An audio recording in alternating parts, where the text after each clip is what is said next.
from lovely Maple Grove, Minnesota, and 6footmama.com. This is Still Growing with Jennifer Ebling. Still Growing is a gardening podcast dedicated to helping you and your garden grow. Hi there, everyone, and welcome to Still Growing, and thank you for listening. I'm your host, Jennifer Ebling. Well, this show made me a little starstruck because I got the chance to talk succulents with the Queen of Succulents, Debra Lee Baldwin. Debra has a new book out. It's a second edition of her book, Designing with Succulents. In fact, it has so much new material, it could well be considered an entirely new book altogether. If you're a fan of succulents and it seems that they've justifiably charmed every living, breathing gardener on planet Earth, then today's show will be a total joy for you. Designing with Succulents with the Queen, Debra Lee Baldwin. That's the topic of today's show, and it's coming up after an update on the listener community for the show and this week's Garden News Roundup. But first, I'd like to start out like I always do by saying thank you for listening to the Still Growing podcast this week. If you've just found the show, a special welcome to you. If you're returning, thanks for coming back. And I always say that I hope you're listening to a bunch of gardening podcasts. This week, it was kind of fun because Susan Harris of Garden Rant wrote an updated article about all of the gardening podcasts that she's happily discovered over the past year. It wasn't that long ago, just back in 2010, when Susan had written a post remarking on the slim pickings when it came to gardening podcasts. And she complained that there were only 2 podcasts about gardening on her little iPod. But today, there are more and more gardening podcasts. And Susan reports that the quality is awesome. So here are some of Susan's favorites. In addition to Still Growing, I was tickled to be on the list, she included Cultivating Place by Jennifer Jewell, one of my personal favorites, Deborah Prinzing's Slow Flowers, and of course, Margaret Roach's A Way to Garden, in addition to 2 new podcasts, one by Joe Lample called the Joe Gardener Podcast, and Plant Rama by Ellen Zakos and C.L. Fornari. And I just uploaded that one onto my playlist. So this week when I'm driving around, I'll be catching up on all of the Plant Rama episodes, or at least as many as I can. Anyway, if you get a chance to check some of those out, if you haven't listened yet, go ahead and do so. I think gardening podcasts are one of the best ways to grow and learn as a gardener. So go ahead, do what I do, load up your playlists ahead of time before you get into the car. And then when you get into the car, just hit play and enjoy the ride. All right. I'd also like to invite you to join the listener community for this show, the Still Growing podcast. It's a free private Facebook group that I host for listeners of the show. And these folks are from all over the world with all different skill levels. And you can find it on Facebook by typing the name of our group, the Still Growing podcast group, into the search bar on Facebook. So the next time you're in Facebook, just head on up to the search bar and type in Still Growing Podcast Group, and the listener community for the show will just pop up at the top of the search results, and then just click on it and request to join. Now, there are a number of benefits to joining the group. First, you get access to all of the garden articles that I curate for you. Second, the Facebook group is the only place I go to pick lucky listeners for any show giveaways. And this week, we do have a giveaway. Marta McDowell said she would give away 2 copies of her latest book, The World of Laura Ingalls Wilder. And our winners are Tim, Rachel Beachy, and Julie Heinen. So congratulations, you guys. Go ahead and private message me your contact information, including your email and physical address, and Marta will get those books out to you right away. The other reasons to join the group include the fact that you get to interact with guests that have been on the show. So Marta McDowell is in our group. Last week's episode, or the week before that, Barbara Pleasant is in our group of Homegrown Pantry. And today's guest, Debra Lee Baldwin, is joining the group as well. Finally, the content that I share in the listener community is something I work very hard to make sure is helpful and worthwhile for you. Everything I post is curated with you in mind to help you and your garden grow. Plus, it's free and easy to join. Let's welcome new members to the group this week: Vita Marianne, Barbie Corbridge, Kevin Ash, Mary Hockenberry Meyer, Alyssa Letourneau, Mike's Green Garden, Anna McMinn, Aaron France, Robin Schultz, Carol Michelle, Christy Hines, Sid Haynes, Laura Johnson, Steve Weatherby, Janet Wells Sims, and Loretta Orsburn. Welcome, you guys. Well, this week in the Facebook group, I want to start out by saying thank you for participating in my listener survey. I was so thrilled with the response, and your input will help me make sure that the show continues to be very listener directed. So that's wonderful. This week in the group, listeners shared beautiful pictures of their garden. One in particular stood out to me, and it was from Deborah Anderson Laturza.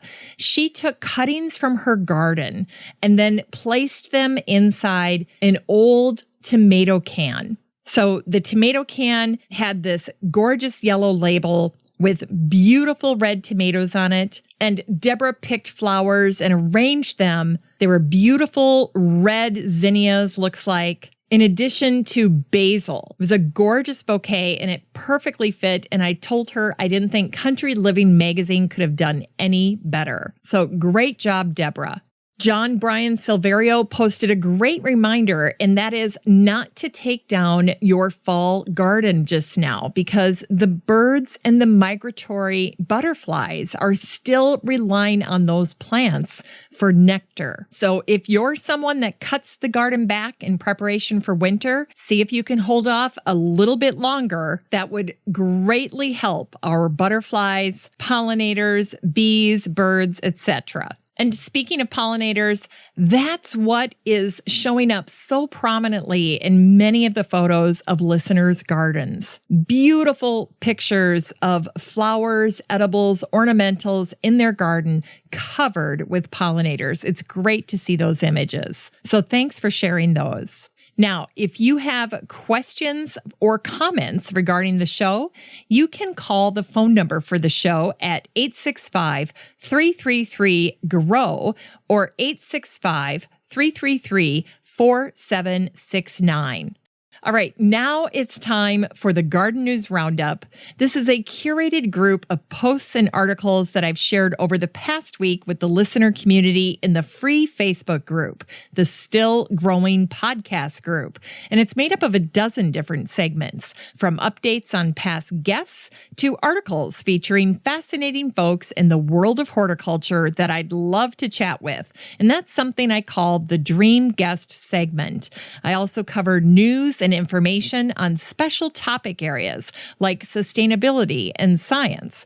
And then the other segments are really designed to honor the commitment of the show to helping you and your garden grow. And they are the How To DIY segment, the Continuing Ed segment, the Plant Spotlight, shopping, recipes, inspiration, and quotables. Now, what's nice about this for you is that you can stay pretty abreast of the news and horticulture and gardening just by listening to this part of the show each week.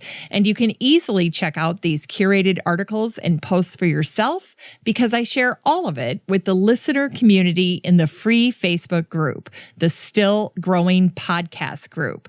So if you hear something and want to read the full article, there's no need to take notes or track down links. Just head on over to the group and join. Let's kick things off with the guest update. I've got two guest updates for you. The first is from past guest Peg Riccio. Peggy wrote an article called Basil, 15 Uses Beyond Pesto, and the Herb Society of America blog picked it up and ran with it. Now, so many of you enjoyed the Basil Mania episode back in 573. Here's a way you can continue to grow and learn about basil in Peg's article, 15 Uses Beyond Pesto. Great work, Peg. Also in the guest update segment is this post by Toronto Gardens with Helen Battersby. This one caught my attention because it's all about those painted plants that you'll see, especially if you're walking around in big box stores. Over the summer, I ran into this. I would see painted succulents. I kid you not. And it kind of makes me a little sad and a little upset to see spray painted flowers in vivid colors like an unnatural blue or purple or pink. It just feels wrong to me. Anyway, Toronto Gardens has the same sentiment because the title of this blog post is called The Evil That Is Painted Plants. So if this fires you up, you'll enjoy this article by Toronto Gardens. In Sustainability this week is a great article by Jane Metzger, and it's called Adding Yarrow to Your Materia Medica, Your Backyard Apothecary. And I love how Jane starts out her post. Here's what she wrote. Yarrow grows freely in my gardens, and I encourage it to do so, as much for its beauty as its beneficial uses. While the blooms have just gone by in my garden, the harvest is drying on the herb rack and macerating into a potent tincture in the herb cupboard. And while yarrow has long been a favored herb for me, I feel that there is plenty more that I have yet to understand. So I added a few more notes and observations from the harvest, and I spent some time browsing my herb books for more insights. And then Jane goes on to share those in this very detailed post. So if you're curious about growing more yarrow and then harvesting it for its medicinal use, this is a go-to post. In Continuing Ed, Deborah Silver, in her fabulous blog, shared a great post simply called Hydrangea Time, and she writes all about her passion for limelight hydrangea. In Deborah's mind, limelight hydrangea is the very best hydrangea for planting in your garden. Beautiful shots here of limelight in Deborah's garden. Also in Continuing Ed, the English Garden blog shared a great post on how to grow cacti, 5 easy steps. And even better, they shared 6 cacti that are perfect for beginners. Now, later on in today's episode, you'll hear Debra talk about succulents, and of course, cactus are part of the succulent family. But Debra is looking to the future, and she really believes that cactus are the new frontier when it comes to new fads or new passions in gardening. So start to get ahead of this trend a little bit by reading up on cactus.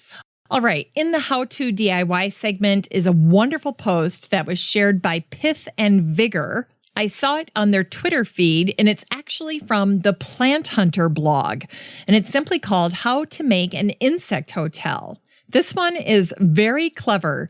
They use recycled bits and pieces from your kitchen and backyard, notably a soup can, bamboo stakes, and wire. This one is so easy, even the kids can do it. You basically empty the food can, you cut the bamboo stakes into pieces that are the same length as the depth of the can, and then you stack the bamboo pieces inside the can with the open ends facing out until the can is full. And then you wrap wire around the can to form a loop so that the insect hotel can be suspended. And that's basically it. It's just so super cute and a great project for kids. Rounding out the DIY segment is this fun post from Gardenista called How to Garden Like a Frenchman, 10 Ideas to Steal from a Parisian Courtyard. This one's by Michelle Slatala. It totally caught my eye.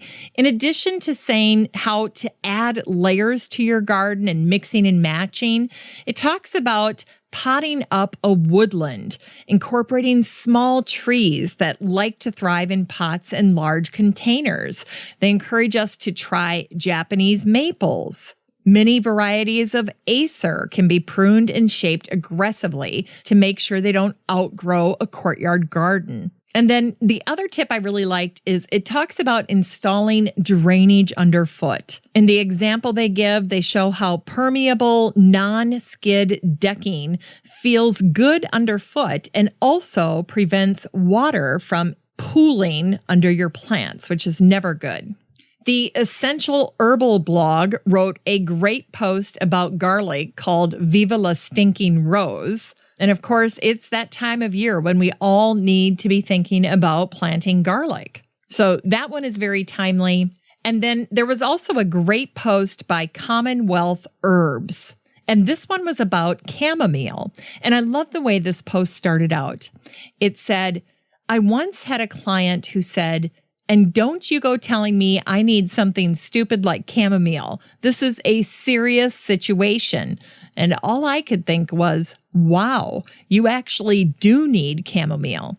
And then it cautions, don't let its common availability fool you. Chamomile is gentle but strong and tremendously effective. Listener Marie Flint wrote in, my mother used to call it goosegrass. Ladies of the past generations used it to soothe the tummies of colicky babies. The herb is very gentle, has a somewhat sweet fragrance, and makes a great facial when a handful of dried flowers are placed in steaming water. In a potpourri pillow, the herbs aid sleep. And then she wrote, no, I haven't read the article. So Marie is up on her chamomile wisdom. Good job, Marie. In the news this week, I shared a picture of the 2-ounce stamp. I don't know if you've seen it yet, but it is a looker. It's gorgeous. It's this beautiful bouquet of peachy colored roses and berries. It's just beautiful. Also in the news, My Chicago Botanic, the Chicago Botanic Garden, shared a great post called, Is the Tomato a Vegetable or a Fruit? Even the Supreme Court had an opinion. And when I introduced this to the group, I wrote this in the status update. Let's just say that growing tomatoes can be taxing in more ways than one.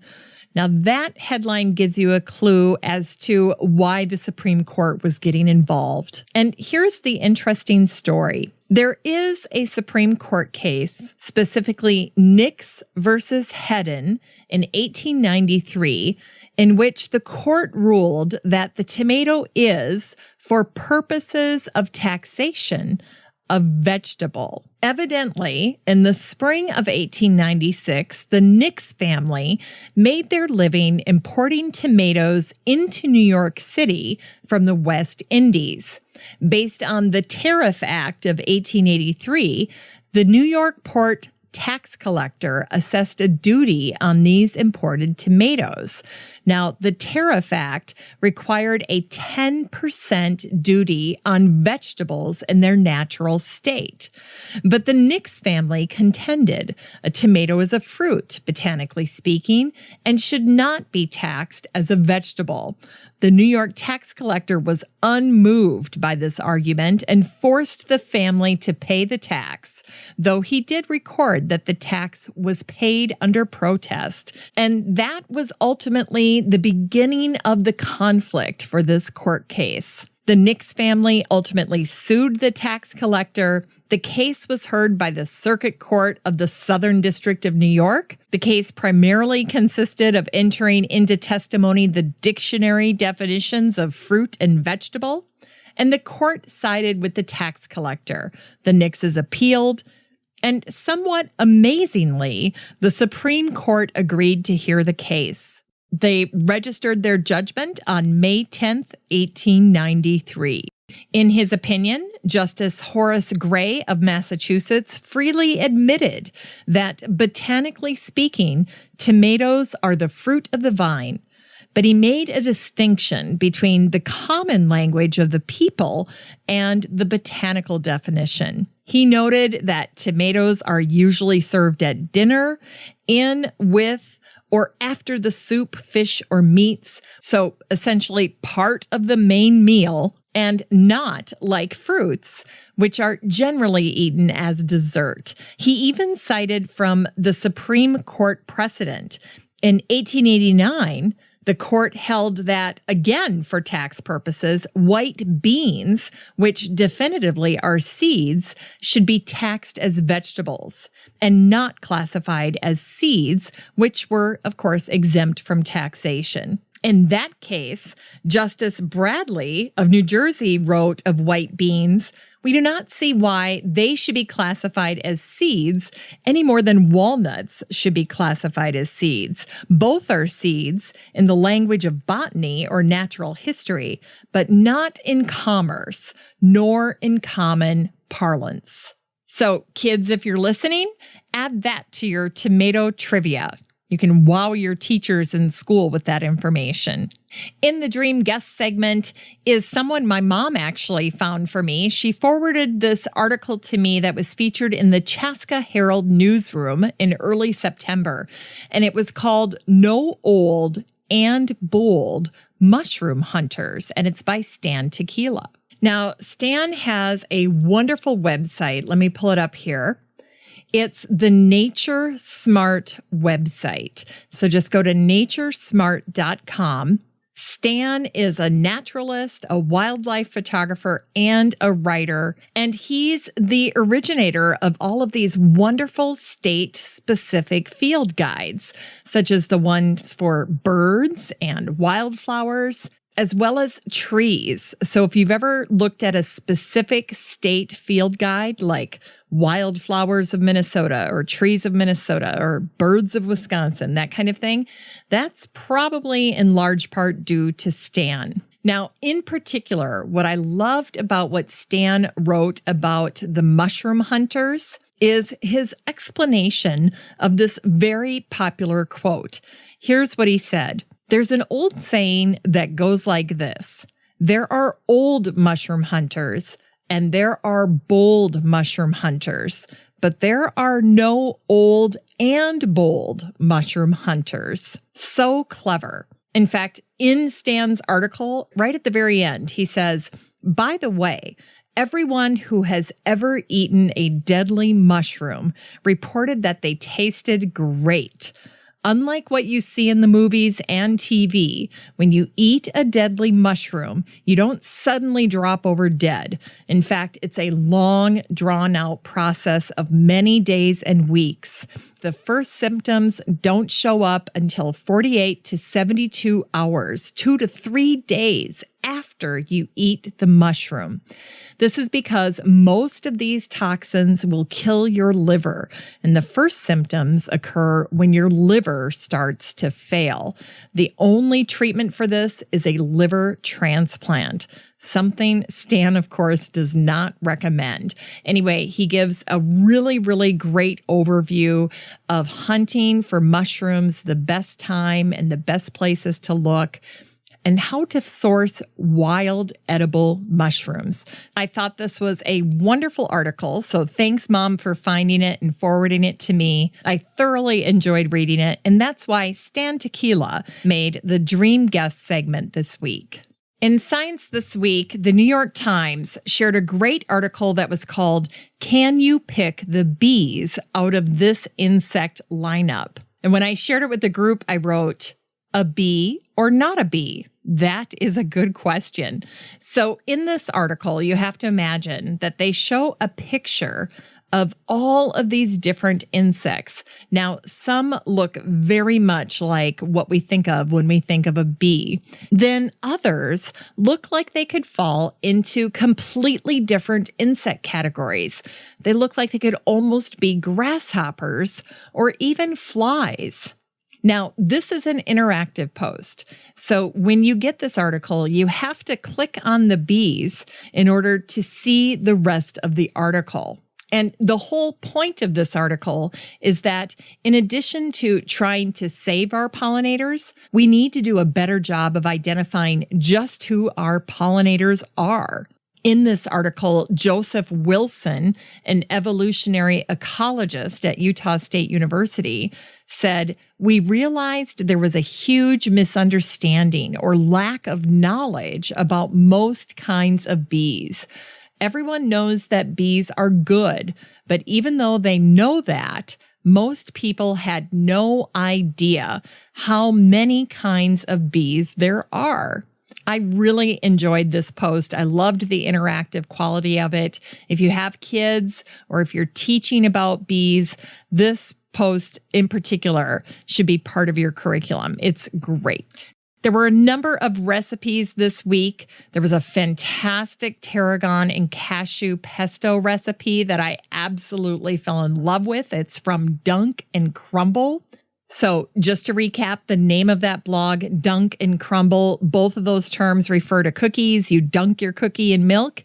And then, of course, the saying, that's the way the cookie crumbles. So the blog is called Dunk and Crumble, and they're responsible for the fantastic post on the tarragon and cashew pesto. Love that one. Then thekitchen.com had a great post called Do This for Thicker, Richer Homemade Kitchen Stock. So if you want thicker, richer chicken stock or chicken broth, here's what you do.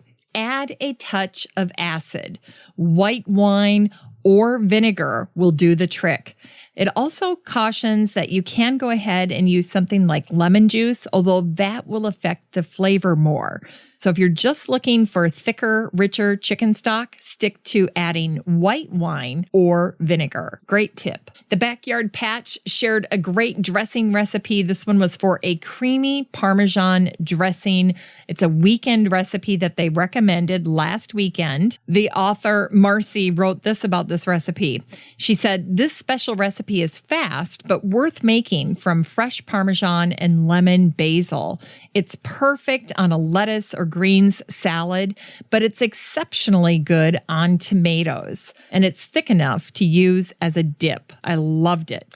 In shopping this week is a great new book out by Carol Langton and Rose Ray. It's their new book called House of Plants. House of Plants is a practical and beautiful guide to how to love and care for your succulents, cacti, tropical, and air plants. So a fitting book for this episode as well.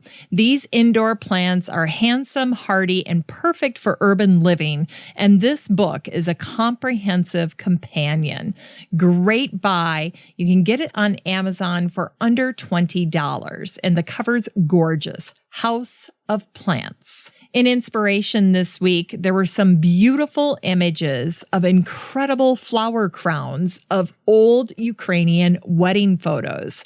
This was featured in Atlas Obscura. It was making the rounds again. I first saw it last year when it was published in August.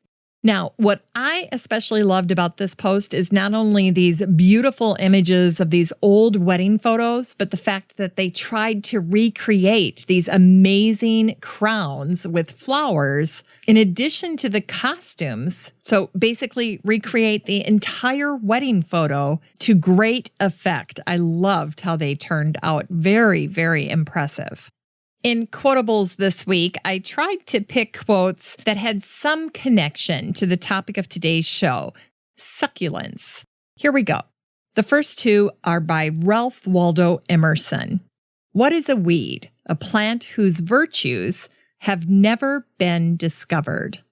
Then, the vegetable life does not content itself with casting from the flower or the tree a single seed, but it fills the air and earth with a prodigality of seeds, that if thousands perish, thousands may plant themselves, that hundreds may come up, that tens may live to maturity, that at least one may replace the parent. Here's an Afghan proverb. A little water is a sea to an ant. Here's one by Vera Nazarian in her book, The Perpetual Calendar of Inspiration. The cactus thrives in the desert, while the fern thrives in the wetland. The fool will try to plant them in the same flower box. The florist will sigh and add a wall divider and proper soil to both sides. The grandparent will move the flower box halfway out of the sun. The child will turn it around properly so that the fern is in the shade and not the cactus. The moral of the story? Kids are smart. Finally, this one by H. Jackson Brown Jr. Hope is not a resting place, but a starting point, a cactus, not a cushion. Well, that's the Garden News Roundup for this week's show. Just a reminder, you can get all of these posts with links and bonus content in your Facebook feed if you join the listener community for the show in the free Facebook group, the Still Growing Podcast Group. The next time you're in Facebook, just search for Still Growing Podcast Group. Our group will pop up. Just request to join. I'd love to meet you in the group. With that, let's transition to the topic of today's show, Designing with Succulents with the Queen of Succulents, Debra Lee Baldwin. Today, we're talking about Debra's newest book. It's simply called Designing with Succulents. It's the celebratory 10th anniversary, completely revised and updated second edition of the very book that launched a global interest in succulents. And by the way, it's also how Debra earned her moniker as the Queen of Succulents. Now, this book is gloriously illustrated with 400 gorgeous and inspiring photos, basically a brand new book, and it encapsulates the essentials of the original along with a decade's worth of appealing and innovative ideas. Now, Debra considers this book to be the culmination of her career, and that's saying something because Debra has accomplished an awful lot. As Australian nurseryman and author Attila Capitani said in his address to the Biennial Convention of the Cactus and Succulent Society of America, the growing interest in succulents on the part of the gardening public can be attributed primarily to one person, Debra Lee Baldwin. Debra is a journalist. She researches her topics very thoroughly, getting firsthand accounts from folks growing and working with succulents and corresponding with succulent experts from around the world. Incredibly, Debra personally photographed the work of great designers. She did about 80% of the photographs for this book. She takes pictures with world-class designers and the best of creative homeowners, showing the cleverness and creativity of these profoundly enthusiastic succulent gardeners, many of whom used the first edition of Debra's book as a starting point. Debra's latest book, this second edition, highlights the very best designs of everyday gardeners and professionals, sharing innovations, tips, and ideas, everything that's new and exciting in the world of succulents. This book has a whole section in the back of plants that are perfect for your own succulent garden.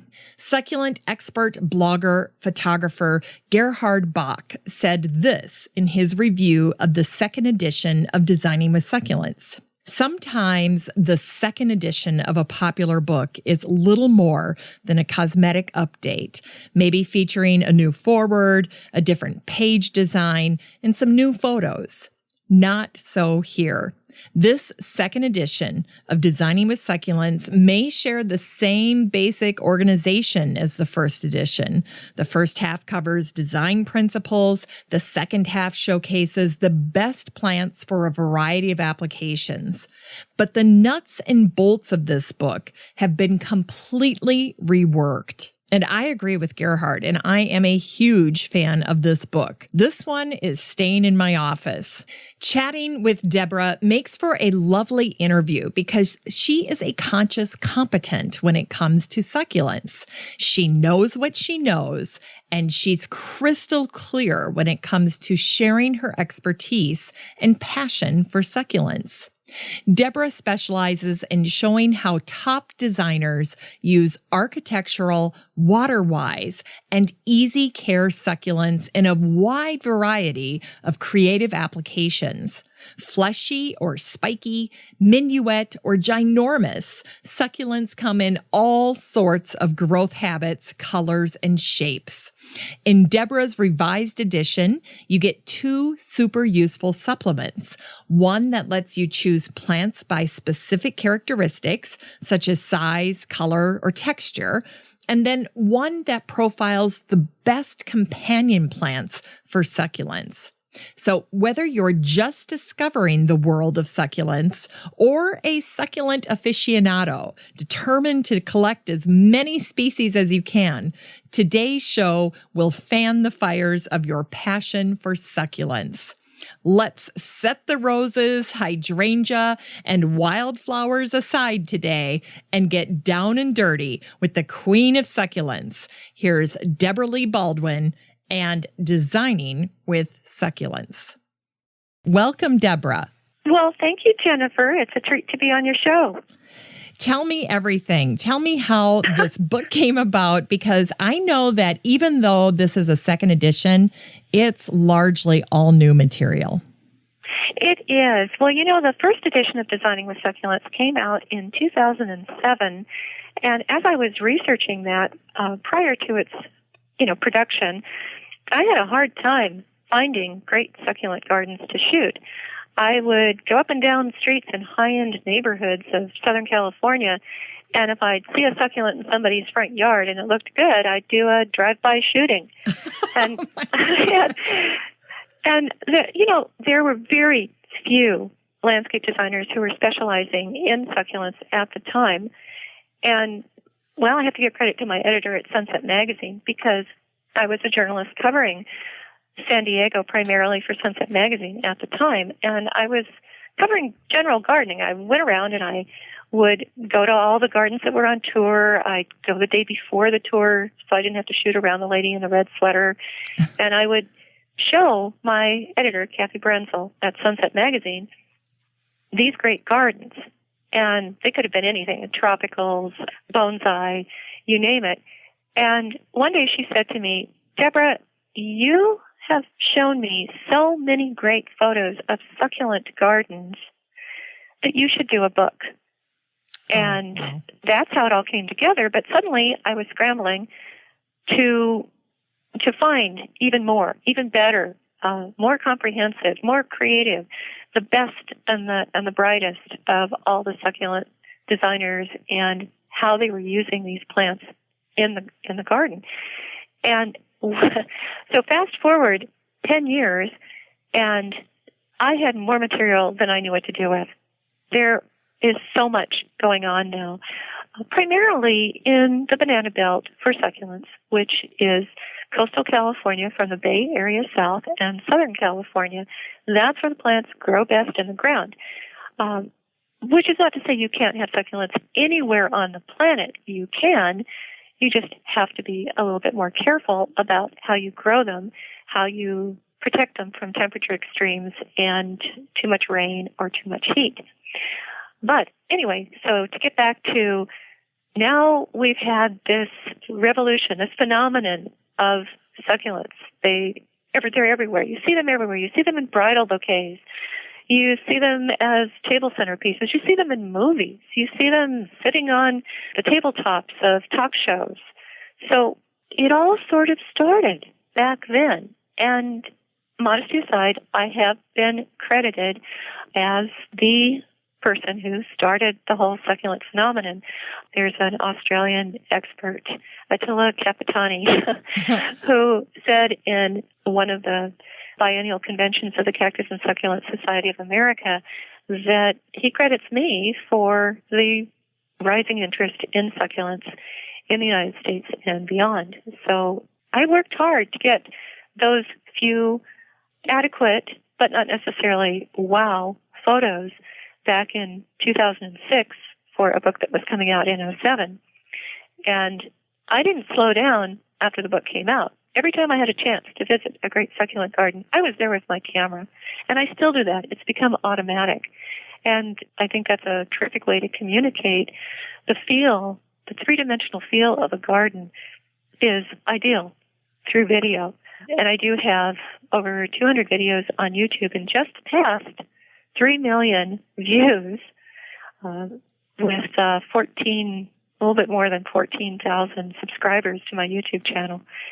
So it's been a process. When Timber Press told me that they wanted a celebratory 10th anniversary second edition of Designing with Succulents, I wasn't surprised. I knew that it was time, that so much had happened that we did need to update the original edition.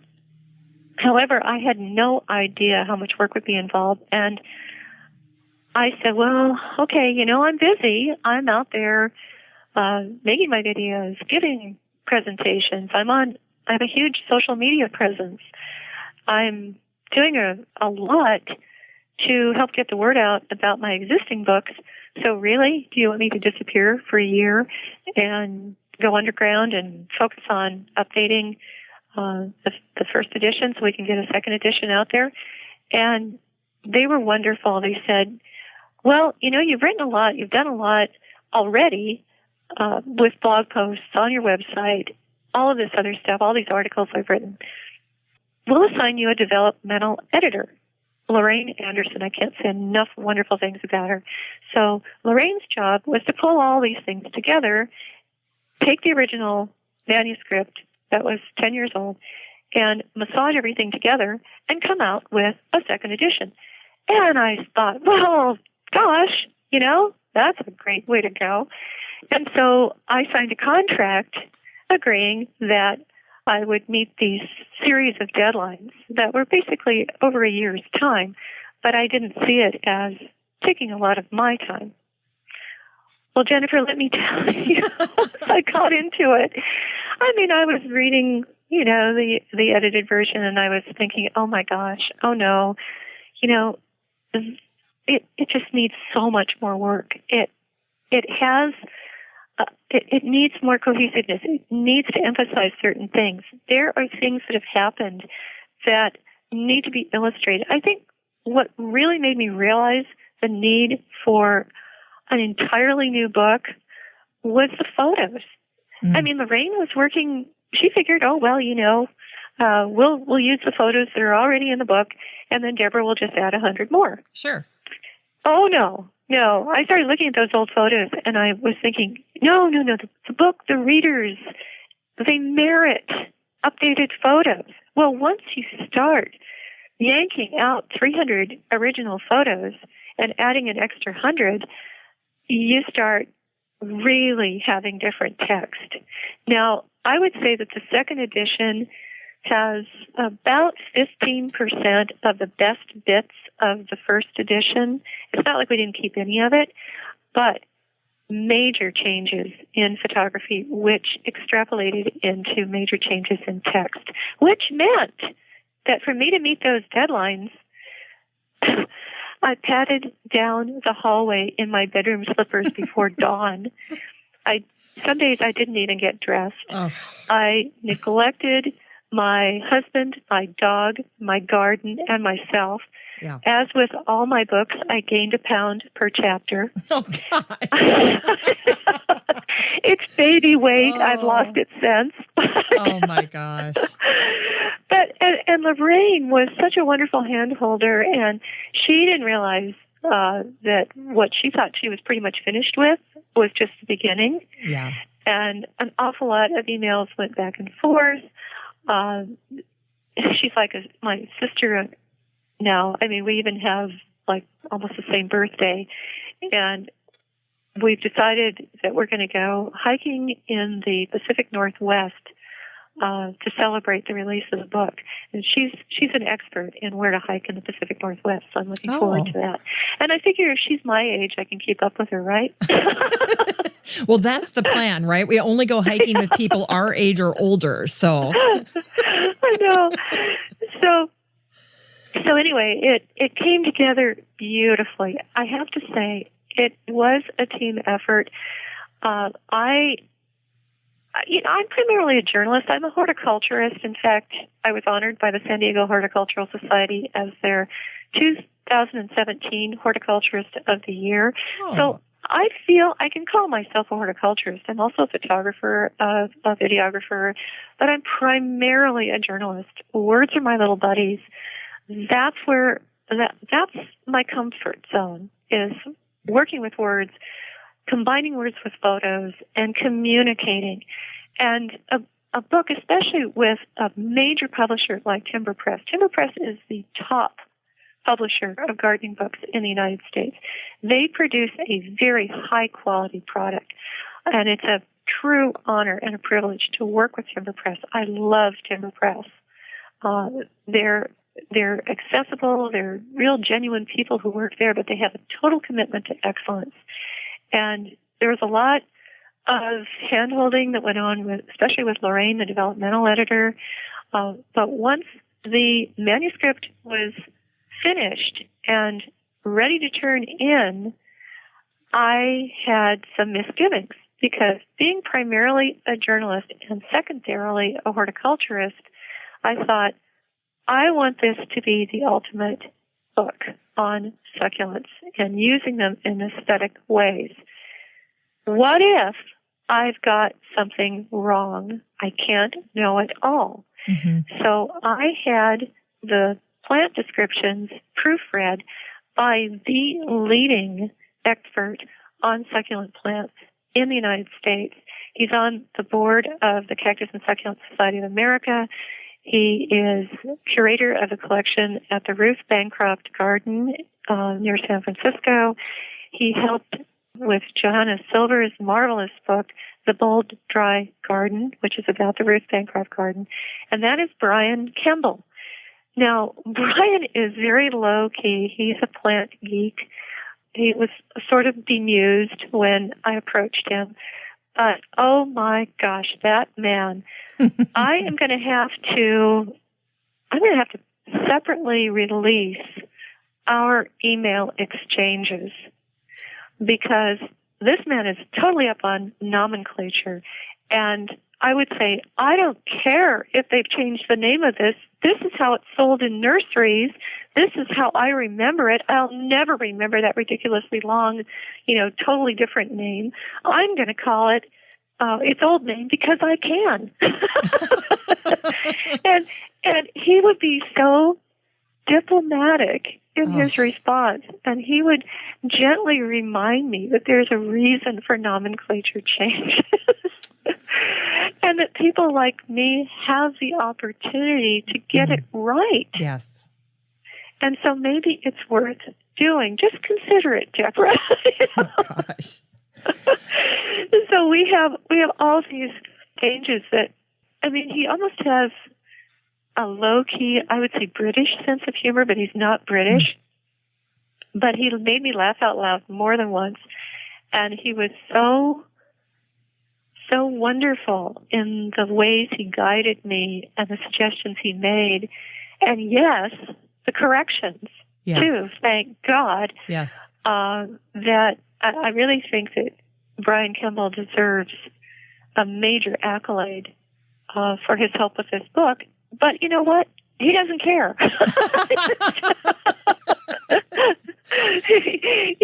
He's into his plants. And you have to love him for it. But just the neatest guy ever, and definitely someone behind the scenes who deserves credit, as does Lorraine Anderson, the developmental editor, as do the entire art department at Timber Press, who put together a fabulous layout, and the whole team at Timber Press. So it takes a village, and I happen to be the most prominent and best known aspect of that effort. I have to say, this is a book to be proud of. And if I may sound like I'm bragging, I'm not just bragging for me. I'm bragging for a whole team of people who pulled together what, in my opinion, is the finest book on succulent plants that's ever been written and may ever be written. It is my magnum opus, the penultimate achievement of my career, my legacy, and I made sure that it was as good as I could make it, and a lot of other people did too. I think it's wonderful. I've learned a lot about you just in the response about how this book came to be. And I think one of my first takeaways that if you want Debra Lee Baldwin to do something, you need to attach it to succulents somehow, because they clearly won your heart. They won your admiration in your heart. And this whole thing started because you had taken all of these photos and maybe weren't even aware of the fact that you were so drawn to them until it gets pointed out to you, and then somebody saying, hey, you should write a book about this. Well, you know, as a journalist specializing in homes, gardens, architecture, and interior design over the course of a 20-year career, you know, I have this ridiculously acute sense of aesthetics. I'm actually grieved and pained if I see something that is badly put together and visually an eyesore. You know, I'm looking around my office right now, and I have a view of my garden, and there are things that pain me even as we speak. I've done what I can, but it's never perfect. That's right. So this acute sense of aesthetics translated very well into the realm of succulent plants, because I mean, I think we all come to gardening. It's a reminder of Eden and a foreshadowing of heaven, where we're transported, especially by flowers and color and scent and texture. And we love being immersed in a beautiful garden, but this isn't heaven. We live in a Pandora's box. What is in bloom one day is a sad mess the next and has to be deadheaded. There's a huge amount of maintenance in a garden. I have a half acre. I know. I have gone through my rose period just like Picasso. I had my canna lily period. I've had the biggest, boldest, most dramatic, marvelous flowers that you can grow in Southern California. And my own progression has been toward a more sensible garden in terms of water usage, and a more beautiful garden in terms of my own gradually refined aesthetic, just developed over the years and has gotten away from foliage and transitory flowers into a more streamlined sculptural and geometric type of plant. And so as a mouthpiece for different publications, as a scout for Sunset Magazine, as a writer and a photographer, I know what makes a good photo. I know how to frame a plant or a garden vignette or an overall shot of a garden so that it really speaks in terms of leading lines and, you know, the way the light plays on different surfaces and the translucency of petals and leaves. I get all that. I had to, because if I wanted to sell to publications as a freelance writer and photographer, I had to show them what could appear in the pages of their magazines. Of the photos I'd show Sunset Magazine, half of those gardens made it into the publication. But that was back when it was fat and sassy, before the turn of the century. But anyway, the development of that aesthetic, I think, naturally progresses toward succulent plants. Now, in that general category of sculptural, geometric, plants that look terrific in silhouette, you could include tillandsias and bromeliads and orchids. I said once to a group of people, succulents are known for their shapes, but they also have the most fantastic flowers of any plants in the plant kingdom. And this really sweet man came up to me afterwards and he says, "Have you seen orchids?" Oh. And I wanted to say to him, have you seen the plants that produce orchids? Because they're not very good looking, and you get, a great looking plant and a great looking flower with succulents, but I didn't. So anyway, there is this natural progression of sophistication, and we're seeing it on the part of the gardening public away from the traditional lawn and foundation shrub front yard toward a greater appreciation for foliage and for plants that you grow for their shapes and their leaves rather than for their flowers, because flowers are ephemeral. They flash and fade, and then you're left with foliage. And before I've lived here for 26 years, and I went through the different phases. I'd interview somebody on the topic of general gardening. Maybe they specialized in, say, South African bulbs, and I had to have a zillion South African bulbs after talking to them because I was seduced by their passion for that particular kind of plant. So over the progression of my own garden, I'm also seeing a similar progression with the gardening public at large, and that is toward these more dynamic sculptural plants. 15, 20 years ago, if I took a photo of my garden, it basically looked like a salad because there were just all this foliage and maybe a few dots of color, depending on the time of year. After installing large succulents, primarily agaves, into that salad, now I've got focal points. I've got textural differences. I've got strong dynamic contrast. I've got great focal points for the leading lines. I've redone my whole garden, and there is a section in the book that talks about that, so that, wherever I stand, there's this one primarily great spot that is where I stand when I evaluate anything that I'm doing in the garden. And the point is for me to be able to stand in that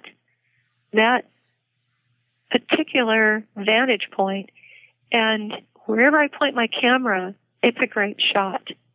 And I'm not too worried about the backside of things. I want them to look good from the foot of the stairs. There are some flagstone steps that go down into the garden, and there's a paved area and a sitting area. And that's where I stand, and I hold my camera, and I look through it. And Jennifer, it's amazing when you do that, how things will snap into focus. They'll be framed. You'll see them as a vignette or as a composition that you didn't really notice with all this distraction around it. But once you've got that rectangular frame around what you're working on, immediately you'll see what it needs. I learned that you did, I want to say, about 75% of the photographs in this book. And photography, just like gardening, just like writing, is a skill, and you get better at it as you practice and as you continue to work at it. And so I think that's very interesting how you've learned to design your garden through the use of photography. Yeah, I designed it for photography, and I designed the photos so that they show the best of the garden. Back when I was primarily a magazine writer, and the photos I was taking were to show editors the potential for a story, I worked with professional photographers who were assigned to shoot the gardens that I found. And this was right around the time that digital photography was just beginning. The photographers were using the old SLRs with transparency film, slide film. And it was all a big mystery to me because I'm completely non-technical. But I knew what to tell them to shoot because they had to illustrate my story and the slant that the editor wanted. So I worked with some of the top garden photographers in the U.S., and I still do. Like when I'm on an assignment for Better Homes and Gardens, they're not going to buy my photos. They're going to want to assign their own photographer. So I still do. But anyway, I've magazine and newspaper photographers. I followed them around. I worked with them closely. I saw the gardens through their eyes and through their lenses. And pretty soon, I was right over their shoulder with my own camera, shooting that perfect angle, that perfect light. Oh my goodness, don't get me started on light. Nothing is more important than light. And, there's just so much I learned from them. And that helped me tremendously, especially after digital photography really started to take hold, and you didn't have to understand f-stops. F-stops are just a horror to me because they're counterintuitive. There's something about it getting bigger when the number is smaller and vice versa. And yes. I don't know. I quickly gave up on that. But because I'm really good at understanding light, and I'm really good at understanding composition, and I know how a photo can tell a story, that's all I needed. I didn't have to know the technical aspects of photography. When I did the first edition of Designing with Succulents, because Timber Press wanted transparencies, I went to all of these locations with a cast iron SLR camera with slide film around my neck, like an albatross, and a digital camera in my right hand, and I would shoot and shoot and shoot that garden until I got the perfect shot, composition, light, storytelling, whatever. And then I would whip out the manual SLR and shoot one or two slides of that perfect shot. So my secret for success in terms of photography, at least back in 2005, was to just burn pixels, just shoot and shoot and shoot and then shoot some more. And out of 100 shots, I would get those fabulous drop-dead, gorgeous photos that made their way into the book. Well, I'm not necessarily recommending that. I think people should take a really good photography class. But you know what? The whole world is out there shooting stuff. They're shooting every little incident that happens to them, including their breakfast, for social media. People have become photographers. Yeah. So the bar has significantly been raised. And I have to say, when I go on Instagram, I am humbled by what I see. I think, gosh, and to think that I used to think that my photos were pretty good. And that was the case with the second edition of Designing with Succulents. The bar had been raised to the point where I did not feel competent to illustrate the entire book. If I could find a better photograph by another photographer, either professional or amateur, bloggers are a great source, then that's the photo I went with. Even so, because so much of what I showed in the book was there for a reason. It had to illustrate a point. Yes, I drew from my own inventory of tens of thousands of photos. Trust me, that took a while going through them all. And not that, over the years I'd sort of gotten kind of lazy about my photo files. So there was a lot to wade through and a lot of dread. But the cream rose to the top, and you're right. I probably have about 75% of my own photos, and the rest were either because another photographer showed it better or because it was a part of the country that I hadn't been to and wasn't able to photograph.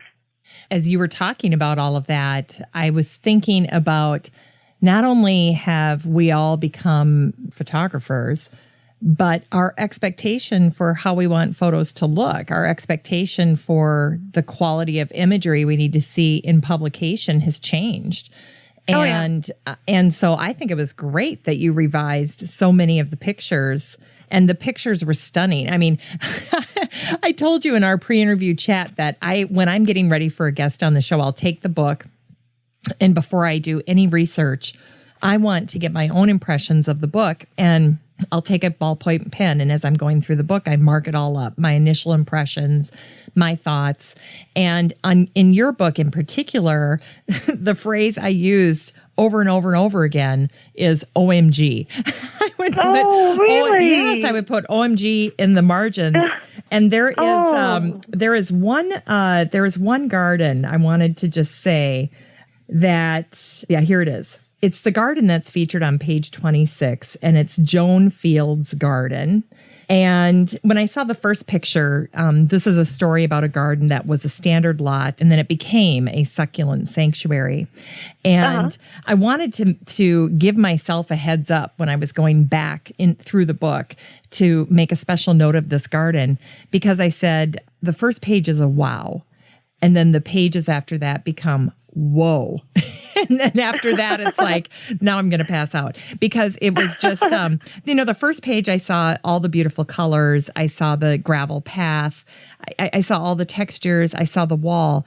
And then you turn the page and it's just breathtaking. And so the photography, I think, that you picked really did the trick. And you can see where, the whole range of succulents has increased so much over the past 10 years that, there was no other way to do this. You had to completely revise it. Yeah. And those photos of the field garden are my own photos. So I'm especially complimented by that. Thank you so much. That's great. I was really blown away. I wanted to say, too, that I loved the cover of your book. Most people would say, oh, I love the picture. The picture's beautiful. It looks like a jewel box. You've got these gorgeous purples and yellows and greens and blues, and it's beautiful. What I loved about it, as someone who loves succulents, is the fact that the letters on the front are raised. I know, me too. It's the tactile part of it that echoes the succulent. You've got succulents, the juicy succulents, and your lettering almost has that feel, that sensation. So there's a tactile element to your cover. Oh, how interesting. I just had that similar reaction of, oh, cool, raised letters. But it never dawned on me to ask myself why I liked them. And I love how you took it that step further and analyzed, those raised letters sort of have that juicy leaf look that works really well with succulents. That was my first thought when I saw it. I thought, oh my goodness. And of course, I can't stop touching it because it's on the cover. And as I'm holding the book, you can't help but feel it. So it's wonderful. I want to make sure we touch on this. It's right at the very beginning, and it's where you define a succulent. It's so simple. It's so clear.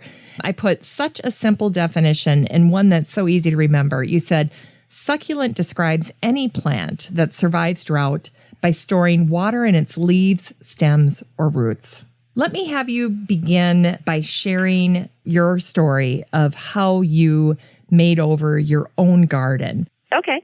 So this is from page 16 of the second edition of Designing with Succulents. This is my own garden, and the title is My Own Garden's Makeover. Ironically, authoring several books about succulents nearly caused me to stop gardening. Writing, lecturing, and traveling left little time for it.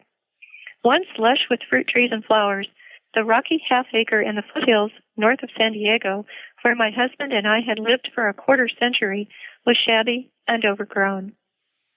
The succulents I planted over the years needed rescuing from aggressive perennials like Mexican evening primrose, centranthus, and Matilla poppies. The few roses that had survived looked spindly and odd alongside large agaves. Revamping the garden was much like creating this second edition of Designing with Succulents, a giant editing job. A lot needed to go and a comparable amount to be added. A big project, but what's the point of having a passion if you don't pursue it? Of acquiring knowledge if you don't apply it? I wanted the garden to reflect what I'd learned about design as well as succulents. It helped, too, that I know every square inch of the land, its orientation to the sun throughout the seasons, which areas are vulnerable to cold or scorching heat, what the soil lacks or is blessed with, and how the slope, which is steep in places, erodes during storms. Despite my renewed enthusiasm, there was no denying I'd slowed a bit. Often I was dismayed to discover I'd spent hours, caught up in perfecting a few square feet. But after a fed-up inner voice said, how can someone be wasting her time if she enjoys what she's doing? I allowed myself goal-free gazing. Birds emerged. Lizards did push-ups. And as always, surrounding hills became gold-tipped too soon. Creating a garden is one of life's great pleasures, not to be rushed or denied. What does it matter if visitors come and it isn't finished? Unlike a book, a garden never is. Thank you for that. Our gardens are really a reflection of us. They are. I know that gardens can be marvelously healing places if you don't put too high a standard or demand on yourself to try to keep it up. And aiming at perfection can take some of the fun out of it. I have a friend who is more of a plant collector than a gardener. And, I mean, she knows a great garden when she sees one, but it doesn't matter to her. She just revels in the plants themselves.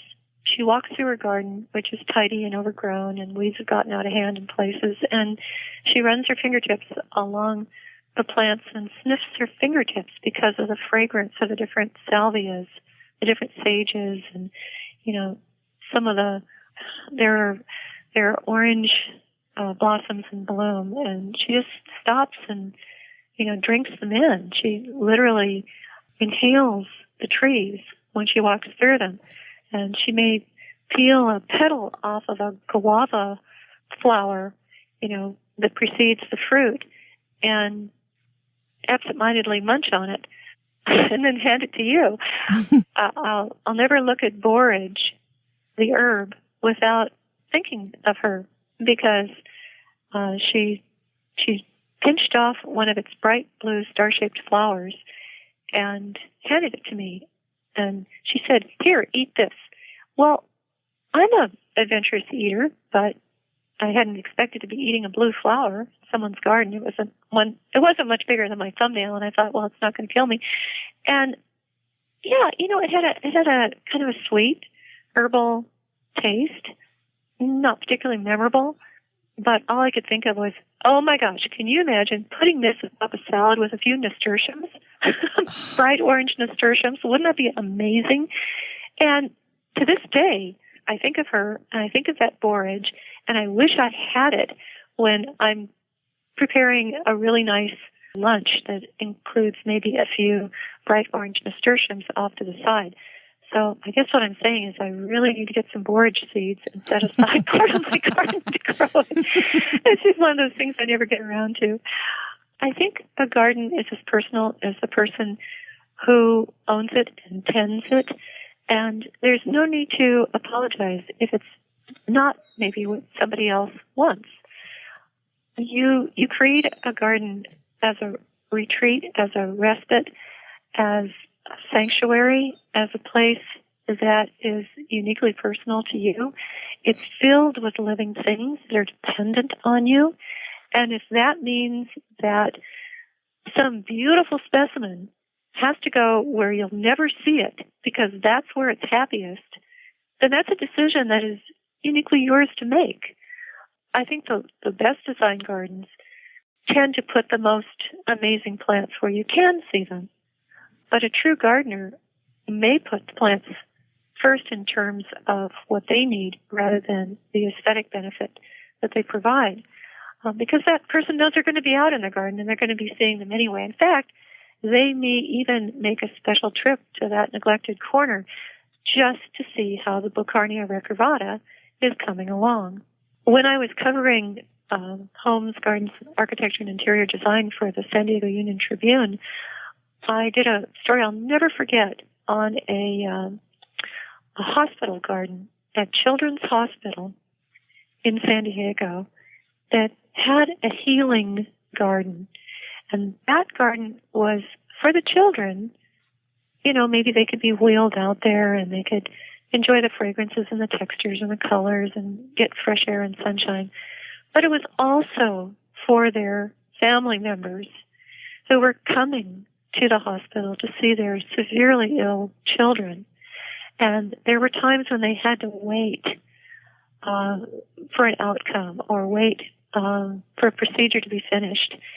And where did they go?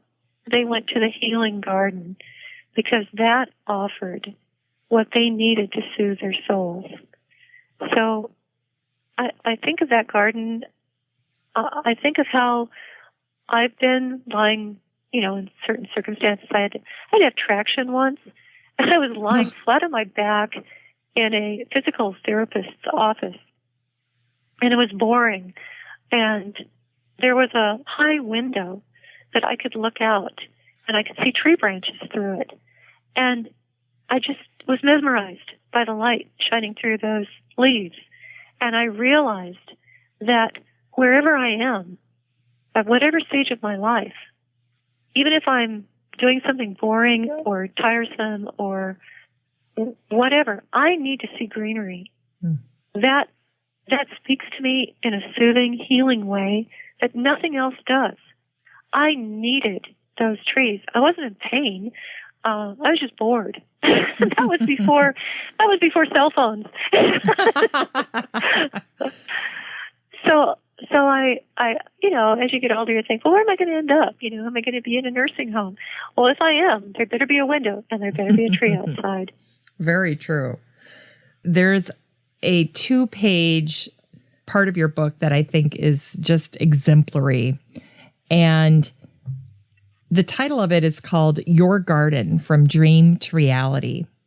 And you show a map of a garden that was created, and that's the dream. And then you show the reality. And it's the Mathis garden. Oh, yeah.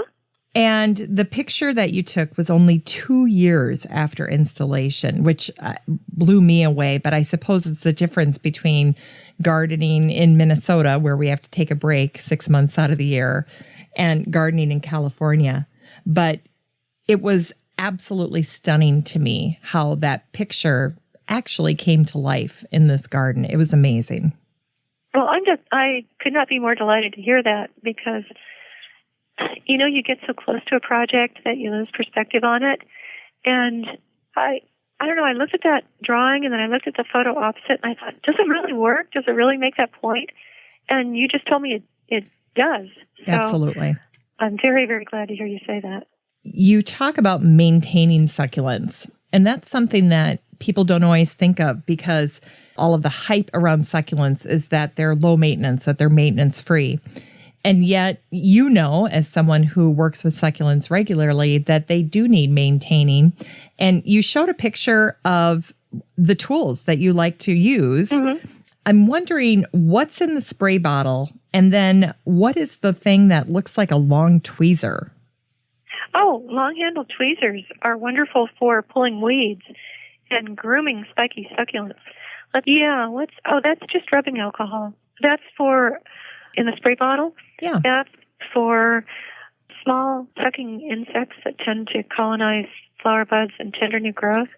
You just buy a regular bottle of isopropyl alcohol from any drugstore or supermarket, and you can either pour that into a spray bottle, or you can just take a spray bottle attachment, the sprayer part, and use that instead of the cap on the bottle of alcohol.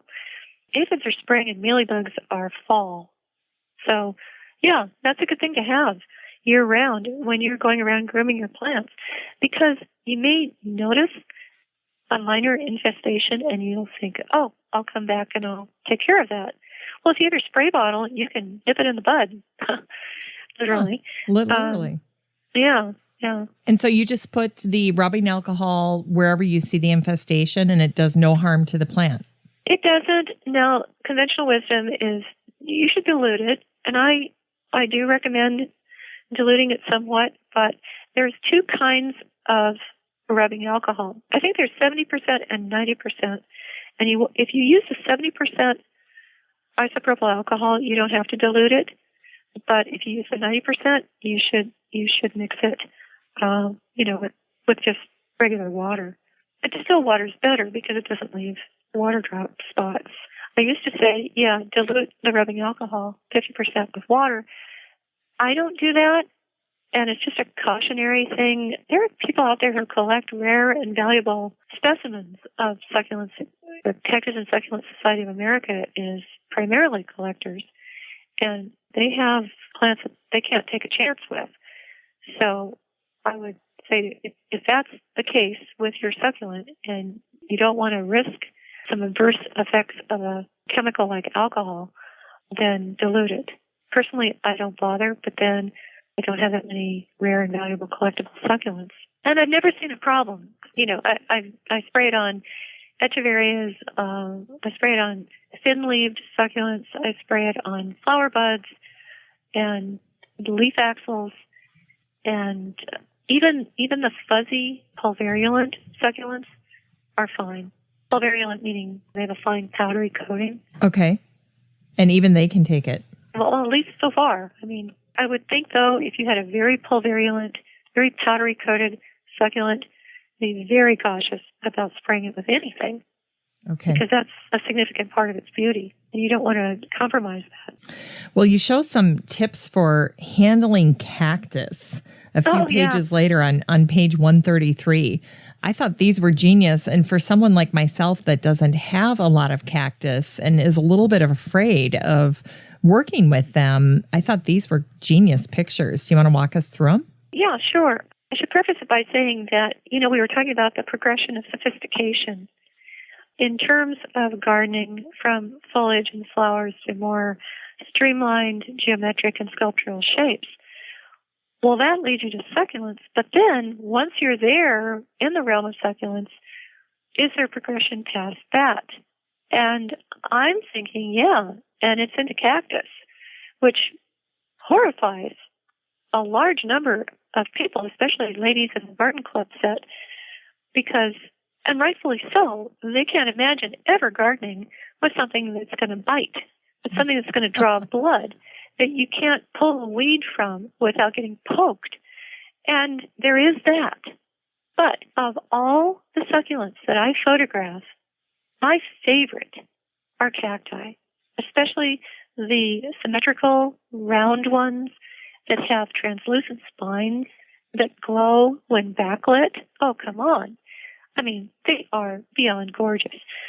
So it's worth it to have some of these jewel-like treasures, a collection, a small collection. You don't have to, populate your entire garden with menacing plants. But definitely you should have a jewel box collection of really exquisite cacti and position them so you do get those backlighting effects. And they're displayed maybe in a miniature landscape that suggests a desertscape, or maybe along a windowsill, where you'll see them and appreciate them for their exquisite yet simple beauty. So when you're actually dealing with cactus and you need to pot it up, you can see there on page 133, Matthew Wong, who is 12 at the time, is using kitchen tongs to elevate the pad of an opuntia cactus, a prickly pear cactus. He's holding the pad and he has the root ball elevated and he's about to pot it up in a terracotta pot.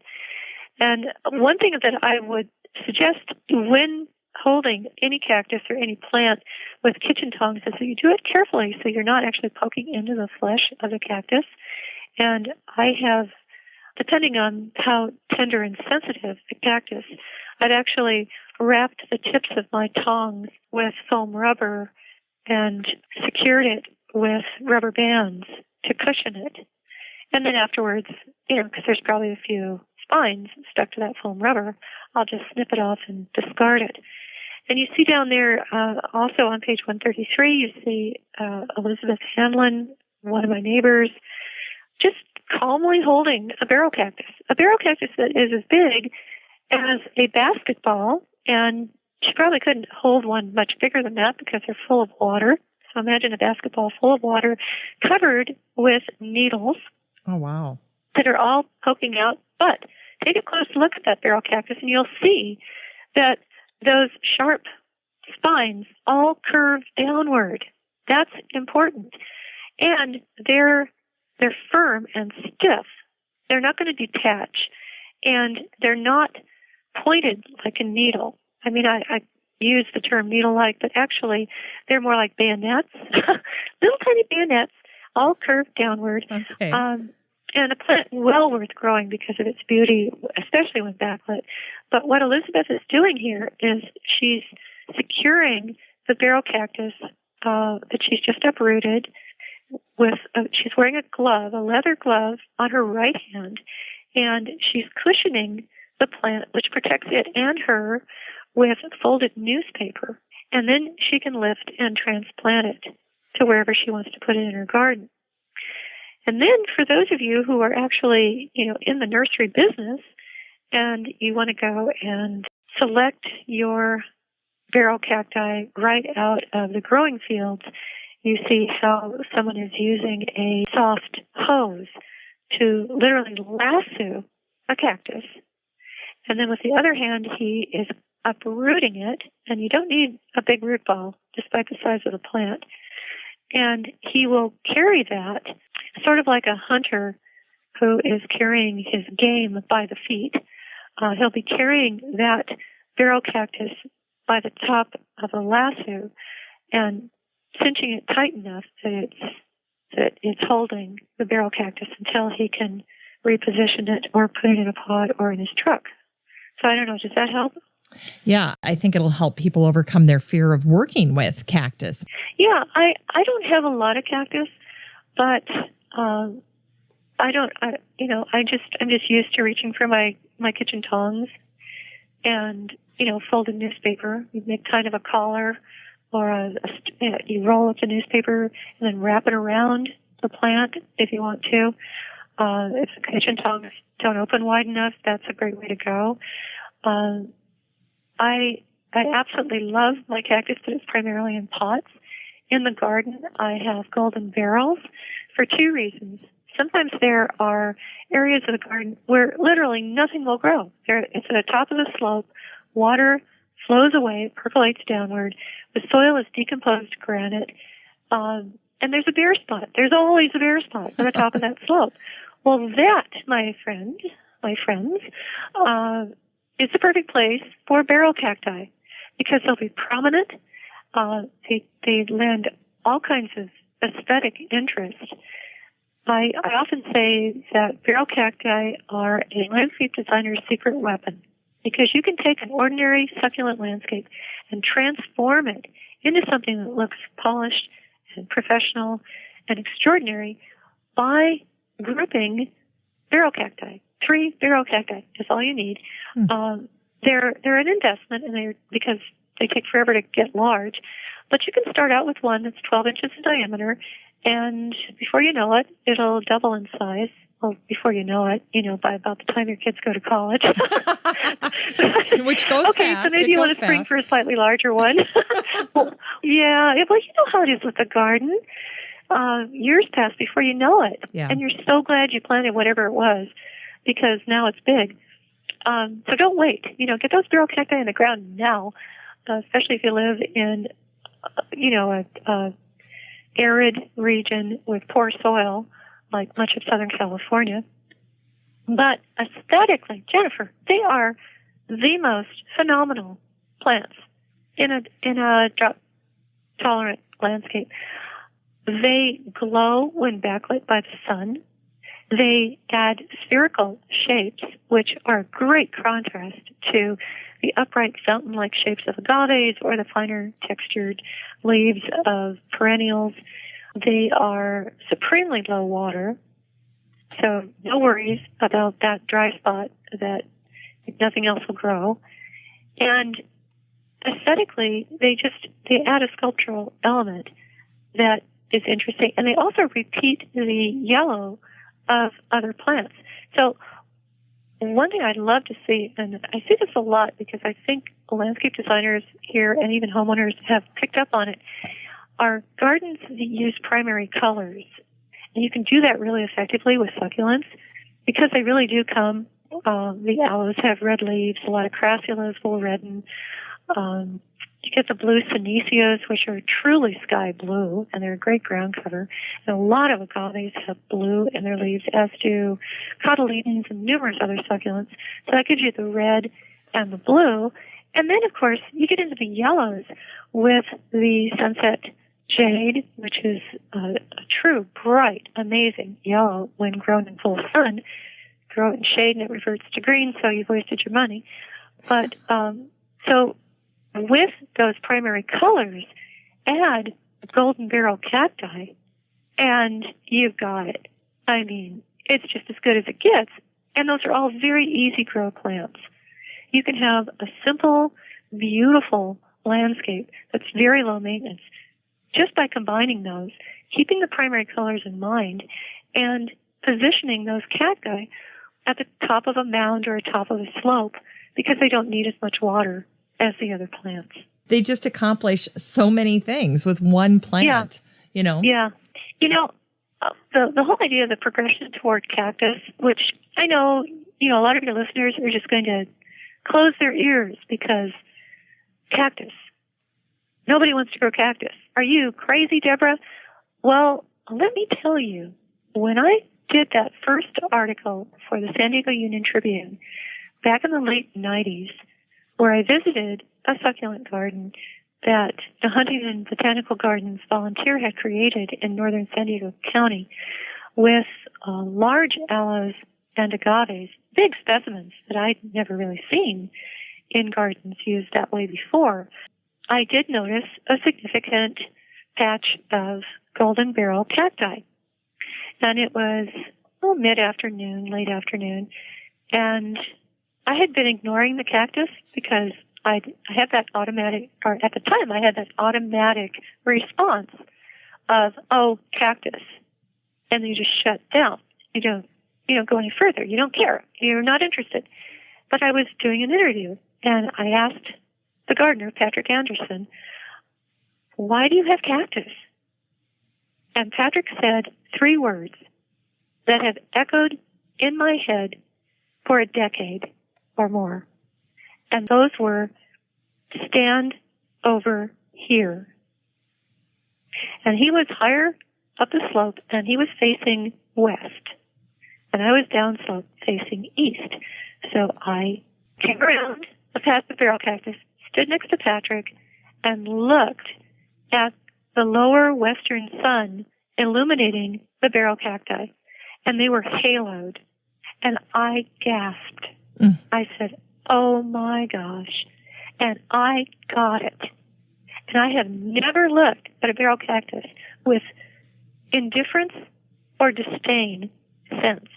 I have looked at them as one of the most beautiful plants on the planet, because once you see them haloed, you're transported. There are 2 images of your garden. One is taken at a slightly different angle. I wrote next to one of these pictures, clever girl. And this is what I was referring to you here, because the first image shows your garden and you say, after a yellow street sign jumped out at me from beyond my garden, I planted a tree to conceal it and added a focal point to draw the eye away from it. And then you actually direct the reader to look for the sign. You say, look, you'll see it over on the left-hand side.